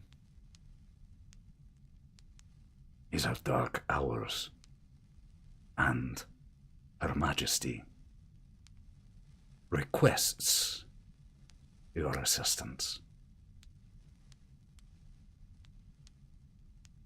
I have a horse prepared for you. We can leave as soon as you're ready. Sooner is better. The stars wait for no one, Korrin.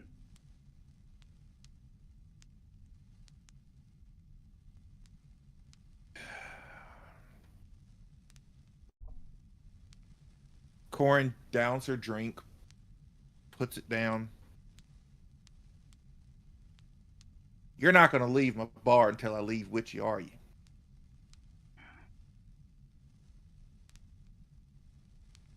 Just looks at you.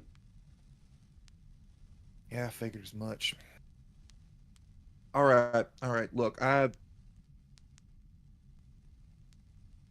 need to leave a note for the next shift. I got a bunch of new kobolds that I'm coming in. They're going to be trained so I can teach them how to run things and do shift leads and all this other stuff. This is a lot of kobolds are your serving staff. Yes. I love it. We are an equal opportunity hire here, all right? Okay. I just have the image of, like, for the taller customers, just the trays, like, right at knee level, just running through here. Sorry. Listen. It's all right. Yeah. That's funny to you. We're an equal opportunity hire here. Like, I'm glad I can get a laugh out of you, but all right. I have to go change because. While you're doing that, you have anything to eat? No, the fuck you didn't just that. Okay. I'll pay for it. It was a long ride. Don't. I will feed you as long as you just stop talking. All right.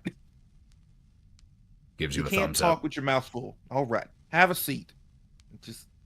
I'll go heat you up something. We see as Pouring. Yep. As you. It's a giant pull. Go ahead. You know what? No. You know what? Fuck it. You know what? Looks to get a bowl and just grabs the leftover stew and just walks the big pot out and drops it. Here, eat the leftovers. I have to go get cleaned up. Gives you another thumbs up. You head off. What does Korrin do to prepare to leave home? First, she showers because she feels like this is probably going to be the last time she gets an actual nice shower. Once she's clean, she goes over, and when you look at Korrin is ripped. There's muscles. It's just like a body that has been sculpted by the gods. There are scratches, divots, battle wounds that have healed but didn't heal properly or just were too severe that they left wounds. She puts on a knee brace, kind of slides it up and kind of connects it onto her left knee. And she, stark naked, walks over to a bureau where she opens it and you see her outfit, which an outfit that she hasn't worn in forever. It is gray, like a monk's gi, with red lining, sleeves that she pulls up to where they are made of leather that looks like it would be like a fine material, but when it puts on, it's hard. She then puts on a belt of a unique design, like an infinity symbol with notches with crystals in it. And she then looks at her wedding ring that she has on her hand, leaves it on, because wherever she goes, her husband goes. As you look down at your ring, make me a perception check.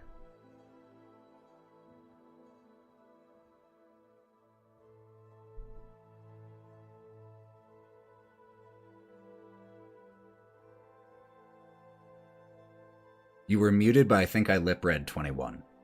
21! I am getting so good at lip reading numbers exclusively thanks to playing D&D on Discord. It is so great. With a 21,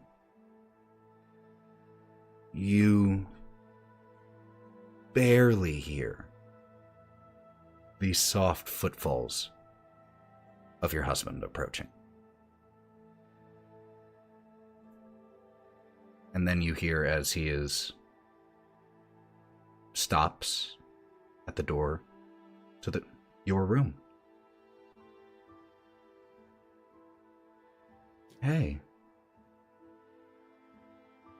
Hello, Starshine. You leaving? Seems like I am. The royal queendom requires me to be there. Do you know when you'll be back?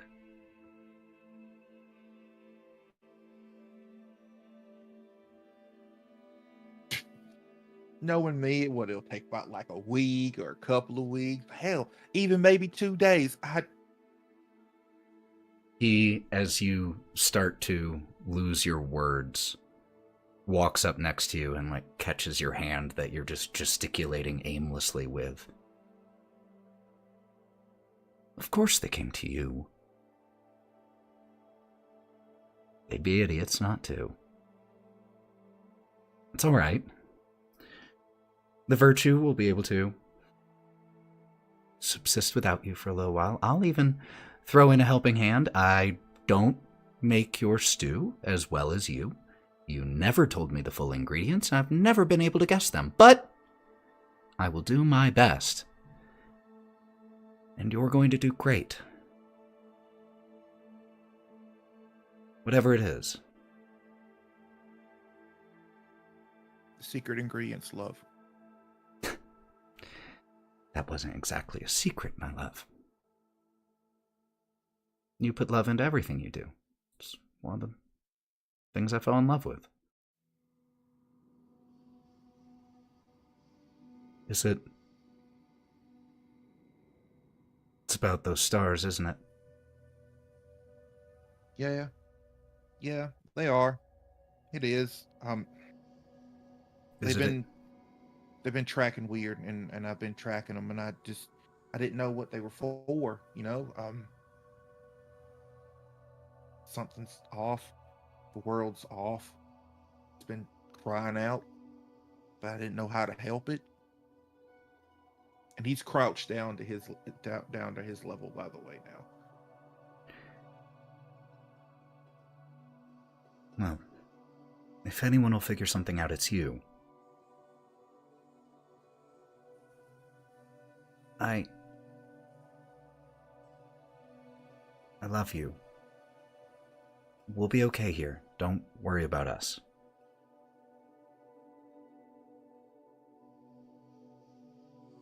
I know. I love you too. Hey, did you pack the sending stone? That way you can at least... I'll try to come make sure that I'm in the tavern around midnight each night. That way if you're around, I can tell you goodnight until you get back. She has been rummaging through this sending stone. I got it! Oh, what'd you say, honey? Glad you found it. You need to have a better organizational system. My system is fine. System is fine. I know where everything is. Mm-hmm. You want to know how good my organization skill is? You want to know how good it is? Because my love for you is right here. See, I know where it is. You can't win every little thing by just saying you love me. I will yeet you. I believe that. But I won't. Can we do something about the cats in here? Like, you keep bringing in cats. Look, it's not my fault that they keep coming here. If you would not leave food out for the stray ones, we wouldn't have so many of them that I'd have to bring some inside. I think Blitz is doing that. I believe that. I'll keep an eye on him too. Thank you. He still owes us money. But that's not the thing. It's just, look, love you, and when we get back, we can do a big celebration. I have like this really whole thing planned out for this week, for like in the next month or so, and then we can sit and we can talk about it, and we can do all of that. Clover, don't worry. I know that this is what you have to do. And I've been lucky enough to have these last years where nothing pulled you away, and it has been heaven on Yvvor. But this is what you're really...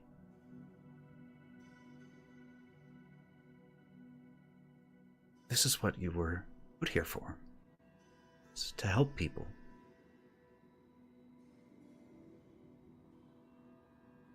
So go help. I know you'll do great. Hopefully it's nothing, but I'll come out here at midnight every night to tell you goodnight. Okay? And if it takes longer than a week, that's okay. We've got it. Your cookbooks are in there, and I'll have Don's help. I'm sure she'd be happy to help. So we've got it. And also, if you still have any problems between anything, please reach out to the other girls.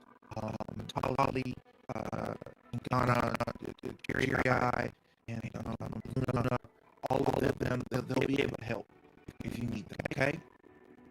We've got this. We've got you. Okay. You're gonna do great. And he gives you a kiss and a big hug, and you absolutely envelop him as he hugs you, and he just says into your chest, "You're the best person I know." And you're the best part of me. Hurry back.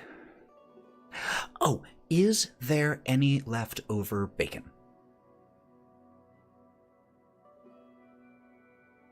It's in your secret stash drawer. I make some for you The always. best. Thank you. Now, You're welcome. I know. do you need help getting anything else together? You all set? Honestly, I'm gonna try that new axe Blitz made me. Like, he wanted to put something special on it, and like, At least just bring it. That'd make him feel good. yeah, he did improve my axe, so that's for a payment. But I'll get it. I'll try it. And you see another switch in the dresser drawer, and you see all of these different weapons pop out and kind of rotate around until you see this giant double-headed axe with there's gears, and then there's giant runes, language carved in on all of the pieces and the clockwork mechanisms and stuff like that. But it is a hefty boy. But as weird as it is, where you would see the right hand, the top hand, there's a shifter,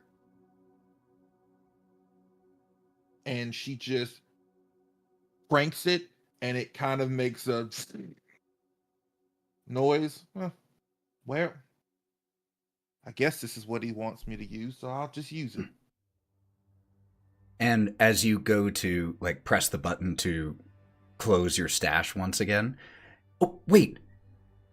And your husband grabs one of the hand axes that is in your armory. First axe I ever got you. Gotta take it with you. You know, this is my favorite one, right? Well, I do have great taste, notoriously. I took out a giant's eye with this one time. I was there, I remember. Hmm? Now, come on, you're stalling. Maybe I am. I'm scared. Sorry, I am. I don't.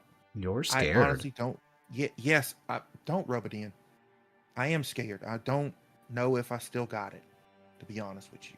Wait, that's what you're scared of? That you don't have it? Yeah. Certain things never really go away. I know you haven't fought in a little while, but I've seen you spar. I don't know anyone who would want to go up against you when you actually mean it. Definitely not me. And that's not just because you're my wife. Technically, we did fight the first time we did meet. First and last time that I beat you. Actually, you didn't. See, You and I remember this very differently, and we've gone over this. And there was I disagree, and I love you, and that's okay that you are wrong. We're rewriting history. Okay. Okay. Well, if you could beat me on him, and I'm pretty great, then you'll probably do just fine. Right? You got this. Yeah. Have half as much confidence in yourself as you have in everyone else.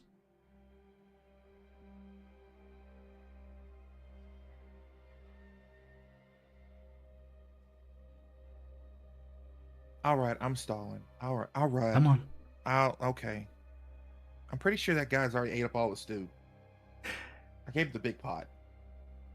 We see as the two of you walk into the main room, greeted by a loud belch from as the dwarf drops the wooden spoon into the into the pot that it was in, and there's just a clang and a thud. Yep, he cleared it. Oh, that was incredible. Oh, excuse me. Delicious as that was, I'm not that excited about riding a horse right after that, but the Queen's matters must take precedent. Are you ready, Korrin? Gotta help another royal out. That I'm used to it. So yeah, I'm fine. I'm ready to go. You do know you could have took some of that with you. I could have just boxed that, put it in a container for you. You didn't. No time. Once we're on the road, we're staying on the road. You better not fall asleep. There's a skill to sleeping in the saddle. We see as the two of you walk away from the blaze of virtue. Your husband standing in the door, the dim, lingering glow from the dying fire silhouetting him as he raises a hand and waves as you depart. We hear the hoofbeats as the pair of horses take off down the mountain road. Thank you, Mav. You're welcome. She's so wholesome. She's so wholesome. The city of Highgale is the seat of power of the Queendom of Windward.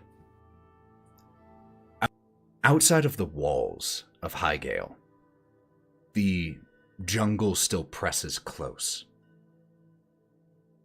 As the camera soars across the city, you can hear the sounds of life in the streets, the cries of peacocks from beyond the walls. Flocks of birds fly overhead only halfway up the main tower of the city of Highgale. It is not into that tower that we peer. It is instead into one dramatically shorter but still incredibly tall that sits nearby. The halls of Weaving, the home of the arcane branch of Windward's government, the Weaveminders. These halls are places of learning, vanity, incredible displays of unnecessary arcane prowess, but also where discoveries of the application of magic have changed the lives of millions. It was within these hallowed halls that so many of those discoveries were made. We pull into one of the larger, more lavish living quarters in the halls of Weaving. Matty, would you mind describing these chambers and the person we see therein?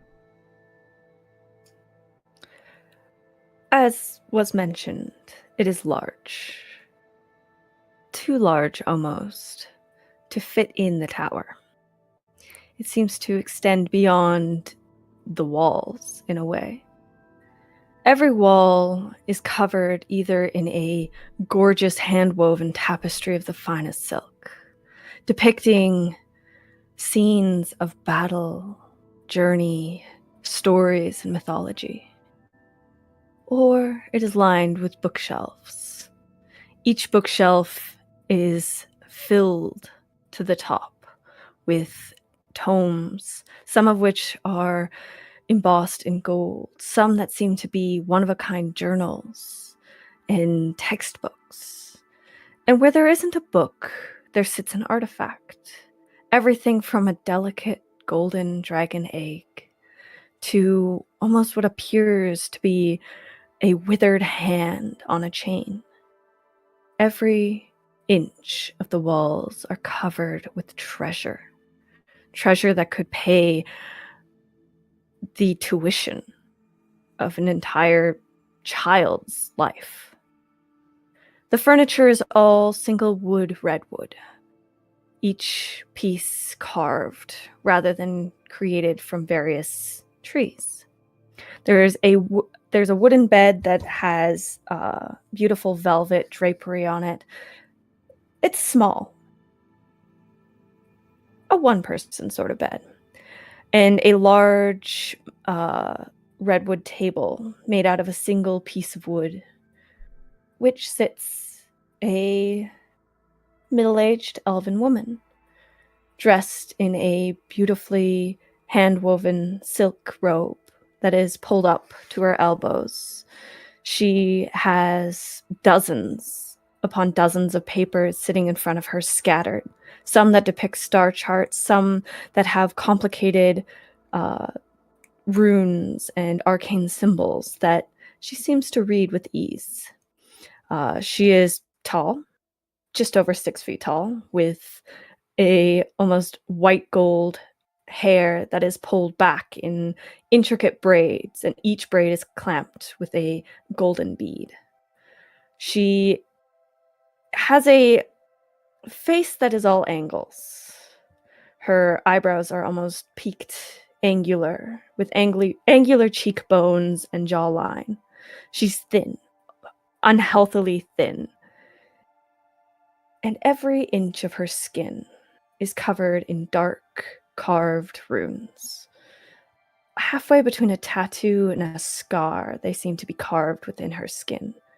And that is what she is currently doing, with what appears to be a quill, not tipped with feather, but tipped with a golden metal that she dips in ink before carving it across the back of her hand.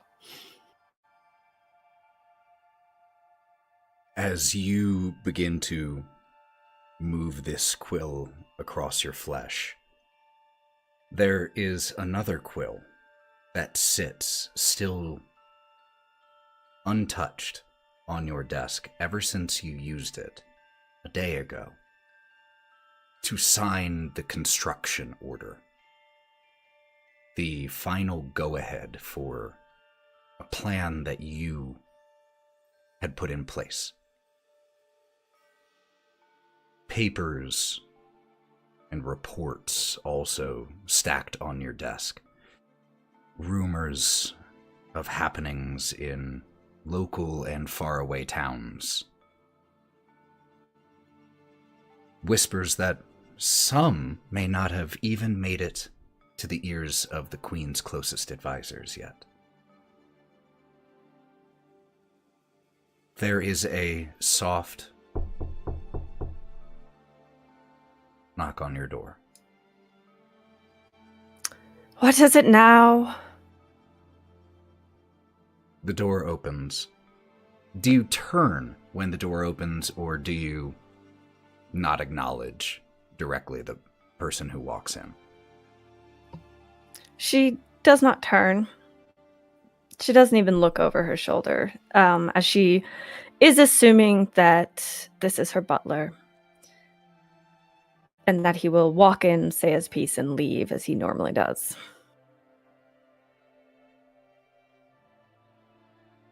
You don't look back at the person, and there's a longer pause than you might have expected from your butler.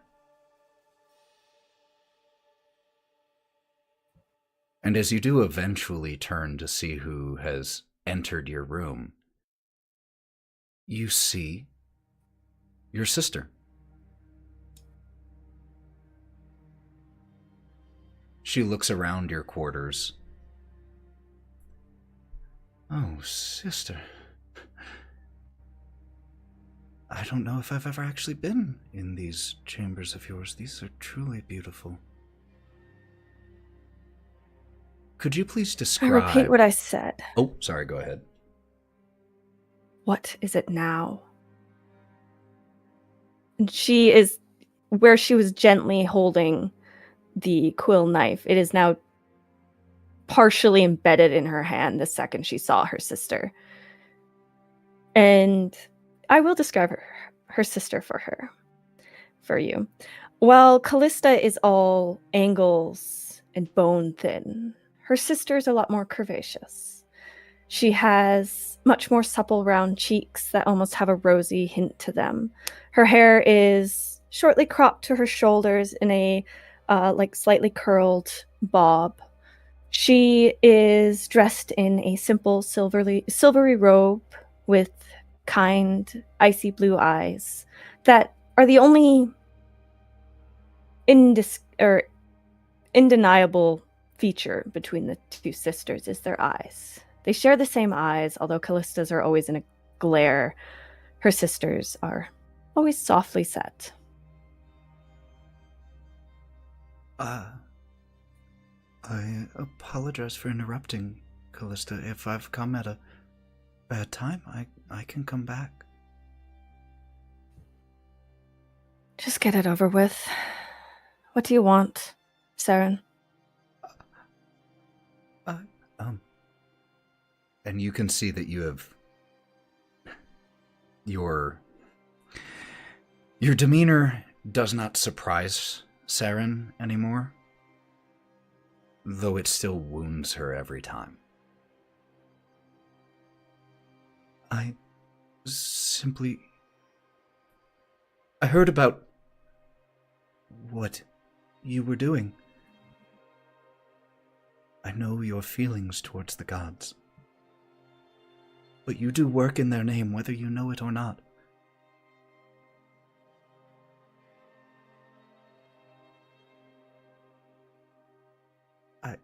She will fully turn around in her seat to look at her sister.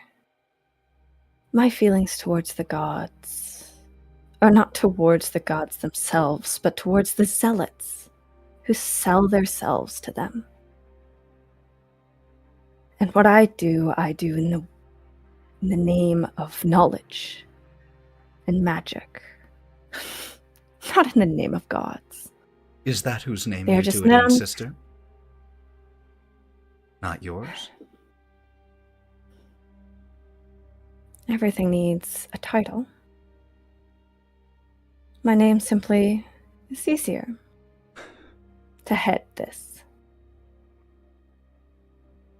This is not why I came here. And she walks towards one of the windows that overlooks Highgale. I did not come here to squabble with you. Then tell me why you came, so you can leave.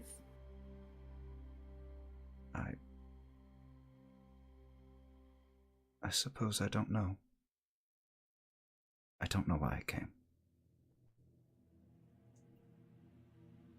I love Maybe you. ask your god. Your god might have an answer for you. Yes. Yes. I will pray to Saloon for you. Thank you for what you are doing. Your reasons do not change, that you do their works. Be well, sister. Should you need me, I am never far. Don't wait for a call. And she just leaves the room and closes the door softly behind her.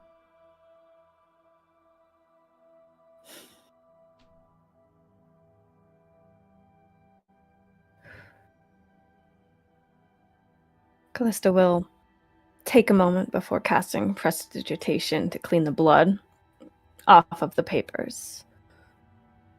And just kind of wince as she looks down at her ruined work on her hand.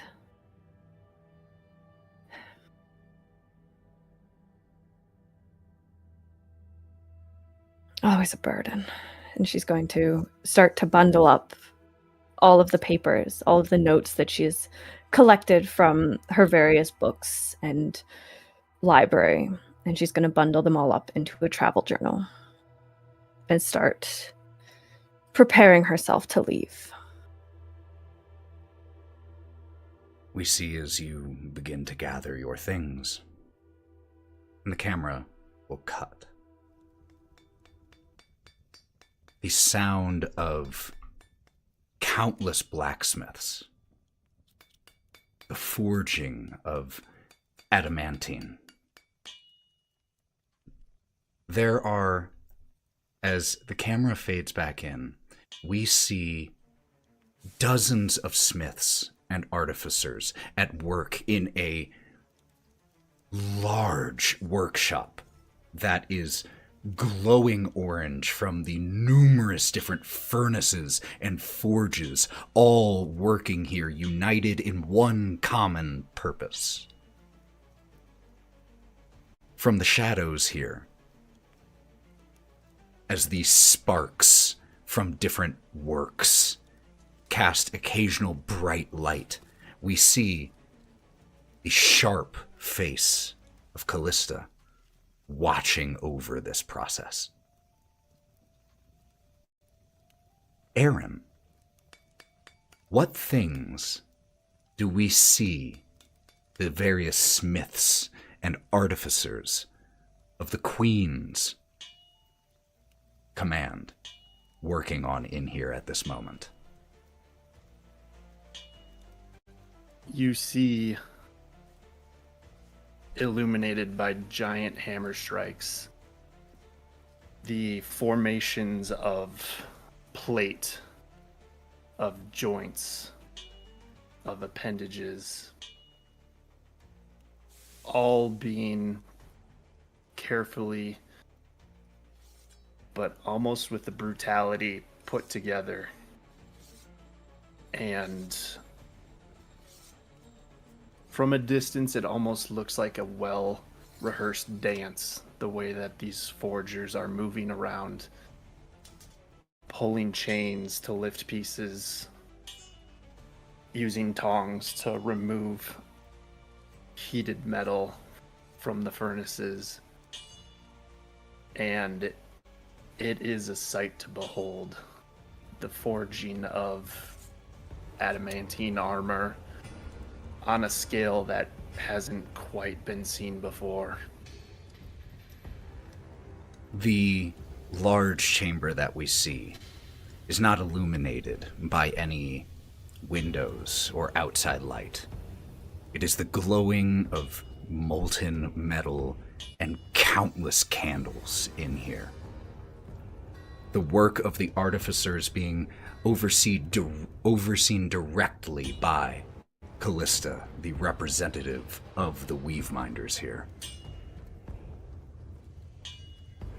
The labors of this construction are heavy and long and tiring. Days pass, shifts of different smiths. By the time all is said and done, over 50 sets of hands have aided in the construction of this large humanoid shape that we see assembling here in this workshop. Dwarves, gnomes, humans, orcs, goblins, countless different species lending their craft to this creation. As the days pass, and Kalista continues to watch over the goings-on, what do we see on her face? As every day passes, as every hour, as every piece is added, she becomes more and more, I wouldn't say pleased, but satisfied. As every hand touches it, touches him, she grows more and more excited in a way. You watch. Like watching the... Continue, I'm sorry. Like watching the final touches of a project you have waited for ages. Something that finally tests your limit. Your creativity being built in front of your eyes. We see the sparks flare, reflected in Kalista's hawkish gaze. Here in the center, still suspended by chain, the large metal humanoid shape begins to take form, the pieces laid into place. Aaron, with the exception of the head, which is still being constructed, what do we see here?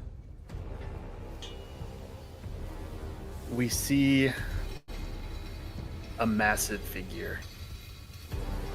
When it's fully stood up next to the dwarves, the humanoids, it towers over them. Each leg reaching 4 to 5 feet. The torso adding on.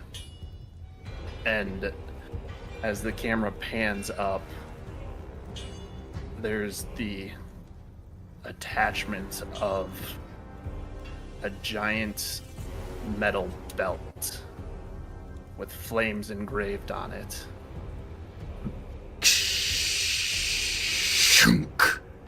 As the belt is placed around the midsection and welded into place. And the camera keeps continuing upward to the full chest plate that is void of any insignia. It is just pure strength and power. And the pauldrons get lowered on from massive chains from above and affixed on each side that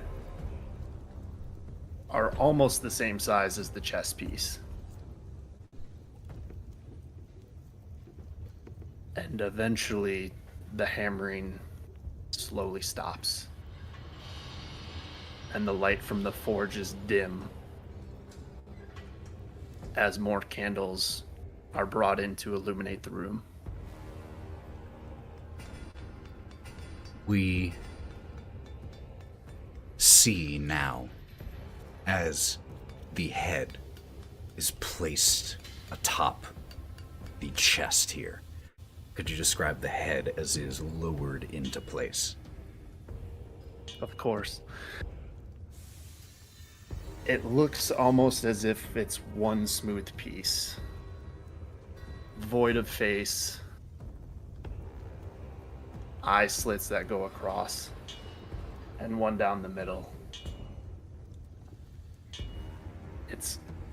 It's not completely smooth. There are some variations along the mouth, on the sides. And then along the back, 3 blades arise out the top.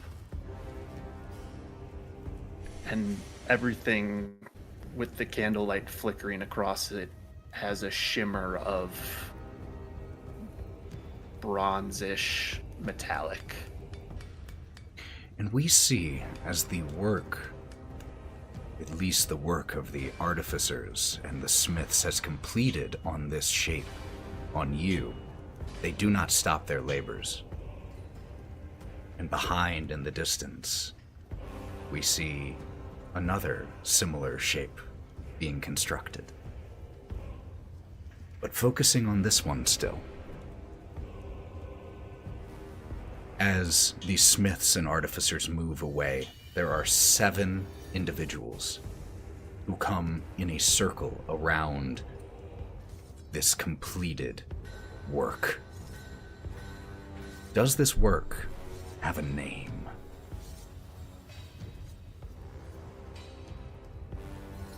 Kalista? I will name it when it's done.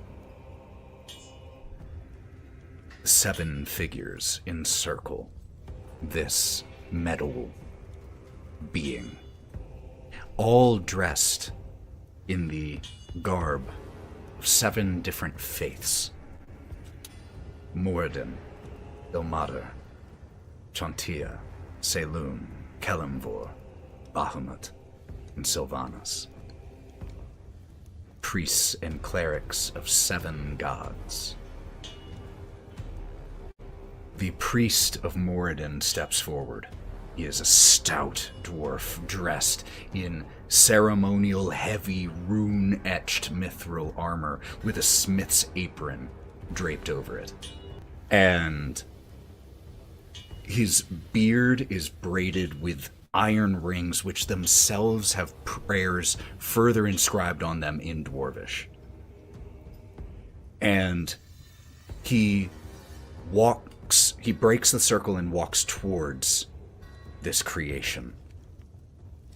And as he lifts from his hip a glowing smith's hammer.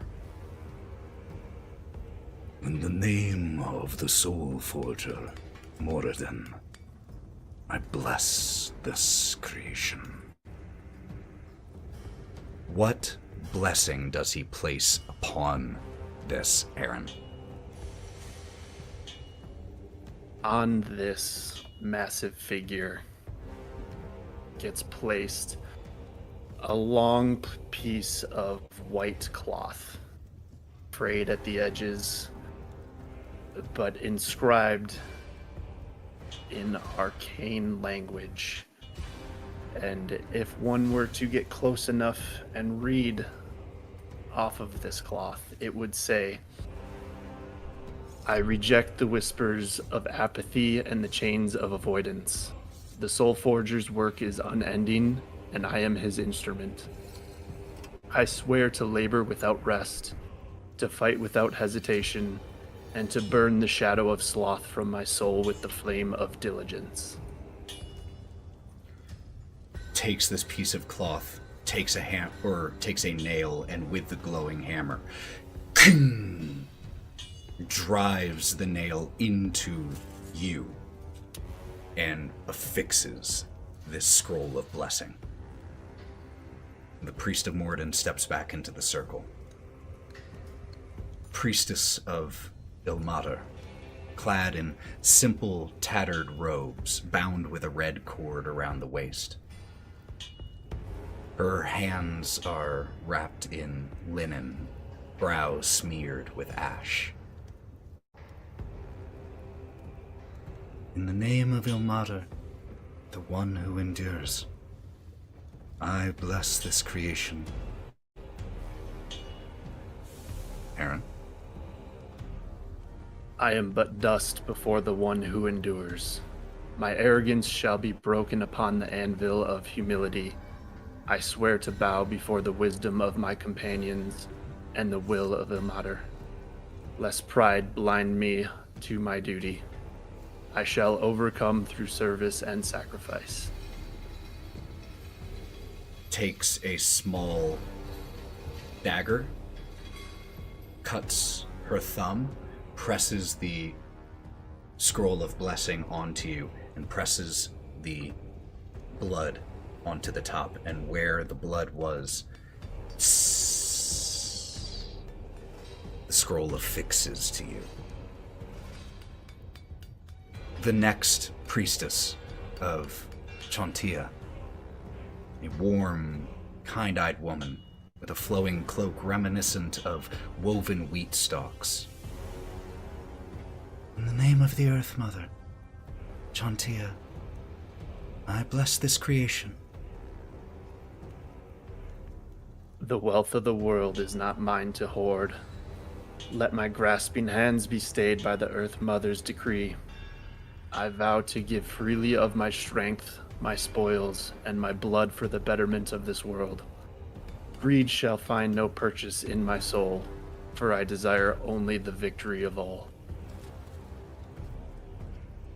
She takes a small clump of soil, wipes a tear from her eye, mixes the two,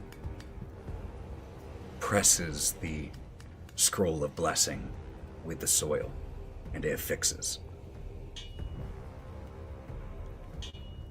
The next priestess of Saloon, Kalista, it's Saren. And she steps forward. She's draped in a cloak that shifts between silver and deep blue, shimmering like the night sky. A crescent moon circlet sits on her brow. As the glow of the candles in the forges illuminates you watching off to the side, what do we see on your face in that moment as your sister steps forward? For the smallest moment, there's almost a glint of hopefulness or sentiment. It's hard to tell before it just turns icy cold and she turns away before even witnessing that blessing. In the name of Saloon, Moon Maiden, I bless this creation. I shall not be led astray by the flesh, nor succumb to desires that weaken my resolve. My body is a weapon of the Moon Maiden, my soul a fortress of purity. I pledge to remain pure and steadfast, wielding self-control as my shield against the temptations of the ruinous powers. In addition to the scroll of blessing, she has a chalice of water left out under the full moon. She uses a droplet of it to affix the scroll to you and pours the remaining water over your feet and steps back into the circle. A warrior-looking priest in pristine, platinum-trimmed robes that reveal underneath his muscular form. Draconic motifs embroidered all up and down the cuffs, his eyes burning with silent wisdom. In the name of Bahamut, the grandfather of dragons, I bless this creation. I shall not covet the laurels of my comrades, nor begrudge the gifts of Bahamut upon another. The triumph of one is the triumph of all in his name. I will strive to strengthen myself without resentment, for envy is the blade of treachery. A tiny dragon scale affixes the blessing of the grandfather of dragons to you. The sixth figure who steps forward, a solemn, hooded figure in black and gray robes. A holy symbol of a set of scales held by a skeletal hand. In the name of Yvvor, the great guide, judge of the damned, I bless this creation. Though rage burns within me, I shall not let it consume my reason. Fury must be tempered with focus, lest it lead me astray. I vow to channel my anger into righteous conquest, striking only where the judge of the damned requires. A single copper coin the priest of Yvvor pulls out. And as he lifts it, it melts like wax and seals this scroll to you. The seventh figure, a hobgoblin, ancient in appearance, wrapped in a cloak that looks almost like it's still made of living ivy and bark. The smell of fresh rain and deep wood so strong around him that in a small area it even overpowers the smell of the forges. In the name of Sylvanus, old Father Oak, I bless this creation. I shall not partake in excess, nor surrender to the weakness of overindulgence. My sustenance is duty, my hunger quenched by service. I pledge to temper my desires and make of my body a temple fit for Sylvanus's purpose. A wooden bowl filled with sacred spring water. He pours it over the scroll of blessing as he presses it to you. And it affixes itself. The seven figures stand still in a circle around this, each one of them praying silently to seven different gods.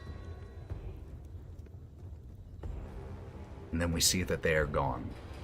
Oh, Kalista. Before they leave, Kalista is going to come down from where she has been standing in this small balcony-like overseer post.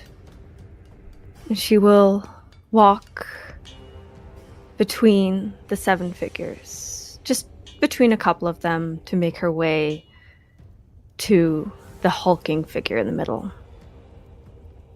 Without looking, without interrupting their prayers, she will reach up with a gentle touch to the small piece of fabric that her sister placed there on him. She will cast Fly. So she can raise herself to be face to face with this figure. And as they pray, she will reach out and place her hand on the side of his head or his cheek in a gentle caress. And in a whisper that seems to carry above the sounds of prayers and forges and heating of metal, she will simply say, Jaeger. Your eyes open. And Kalista, you still have in your bag those 2 additional items. The ring that you had forged for Jaeger and the scroll. And Jaeger, your eyes open. And you perceive light for the first time. And sound. And purpose. And you see a face in front of you, the first face you have ever laid your eyes on.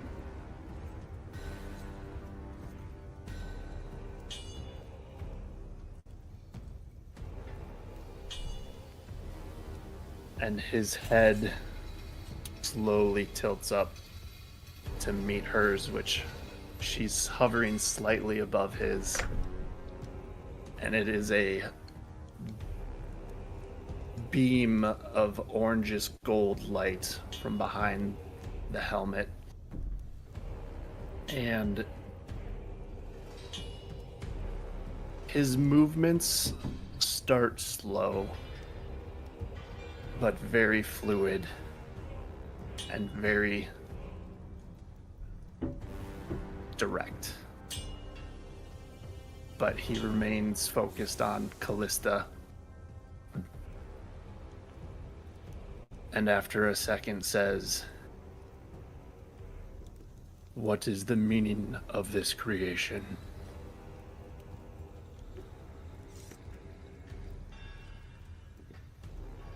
You are to serve. You are to protect. And you are to cleanse this world of the darkness that threatens it. Do you understand, Jaeger? His head tilts slightly. By your command. Wonderful. She will slowly lower herself, and she will just hold her hand out like this to Jaeger expectantly. And at that point, the chains that are holding him up let loose.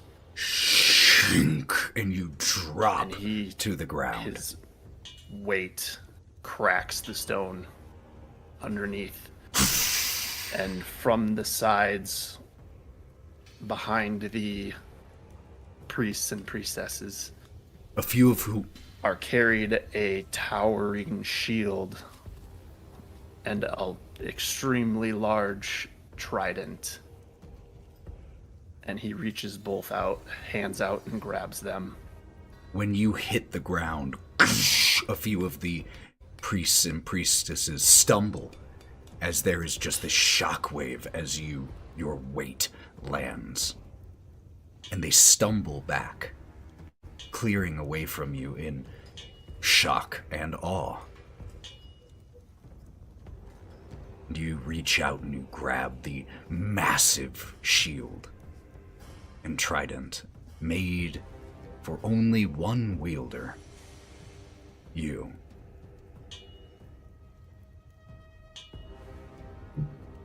And as Kalista extends a hand, what do you do?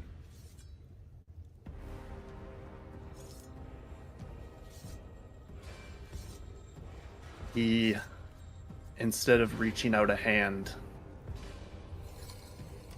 saunters up next to but slightly behind in a protective stance and awaits command.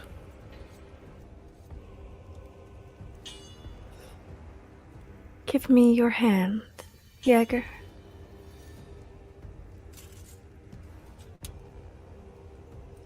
He'll take the trident, slam it into the ground. Pierces through the stone floor here. Just embeds itself. And reaches a hand down. Pulling from her bag of holding, which is unlike most bags of holding, but made out of woven gold silk, she will take out 2 rings. One rather small, and one enormous compared to her hand. And yeah, it's like a bracelet-sized ring. And she will Stop me the when small I get there. one. Stop me. Whoa, no Yeah, way. about Stop there. me. She will take the smallest one and she will place it on her pinky. And then, with hands as a parent would to a child, so gentle, she will slide the ring onto Jaeger's pinky as well. But as it reaches the joint, it grows hotter and hotter until it sears and melts into the metal, leaving a ring of gold with slight inscription that can be seen in almost a black, burned texture. She will then walk around Jaeger and stop just behind him, where she will take out a scroll, flattening it against Jaeger's back, which is a clean, untouched plate of adamantium.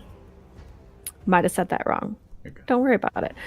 She will place her hand over the scroll, and the paper will burn away like flash paper within a second, leaving the brackish ink staining the back of Jaeger.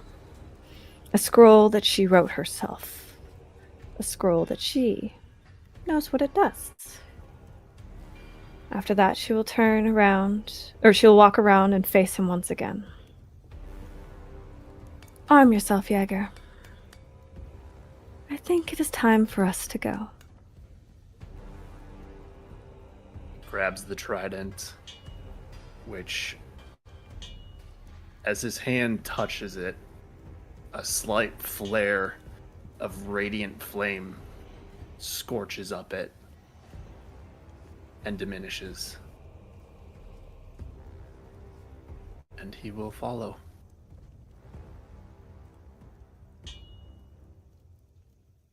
We see the light temporarily in here go bright as the illumination on the trident, and as you shunk,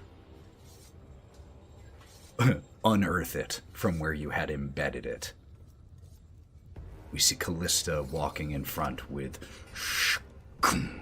the heavy footfalls of Jaeger behind. And that's where we'll close for tonight. And we'll pick up next time with the Council of the Queen. Great job, everyone! Holy sh! Hello, everyone, and welcome to a brand new...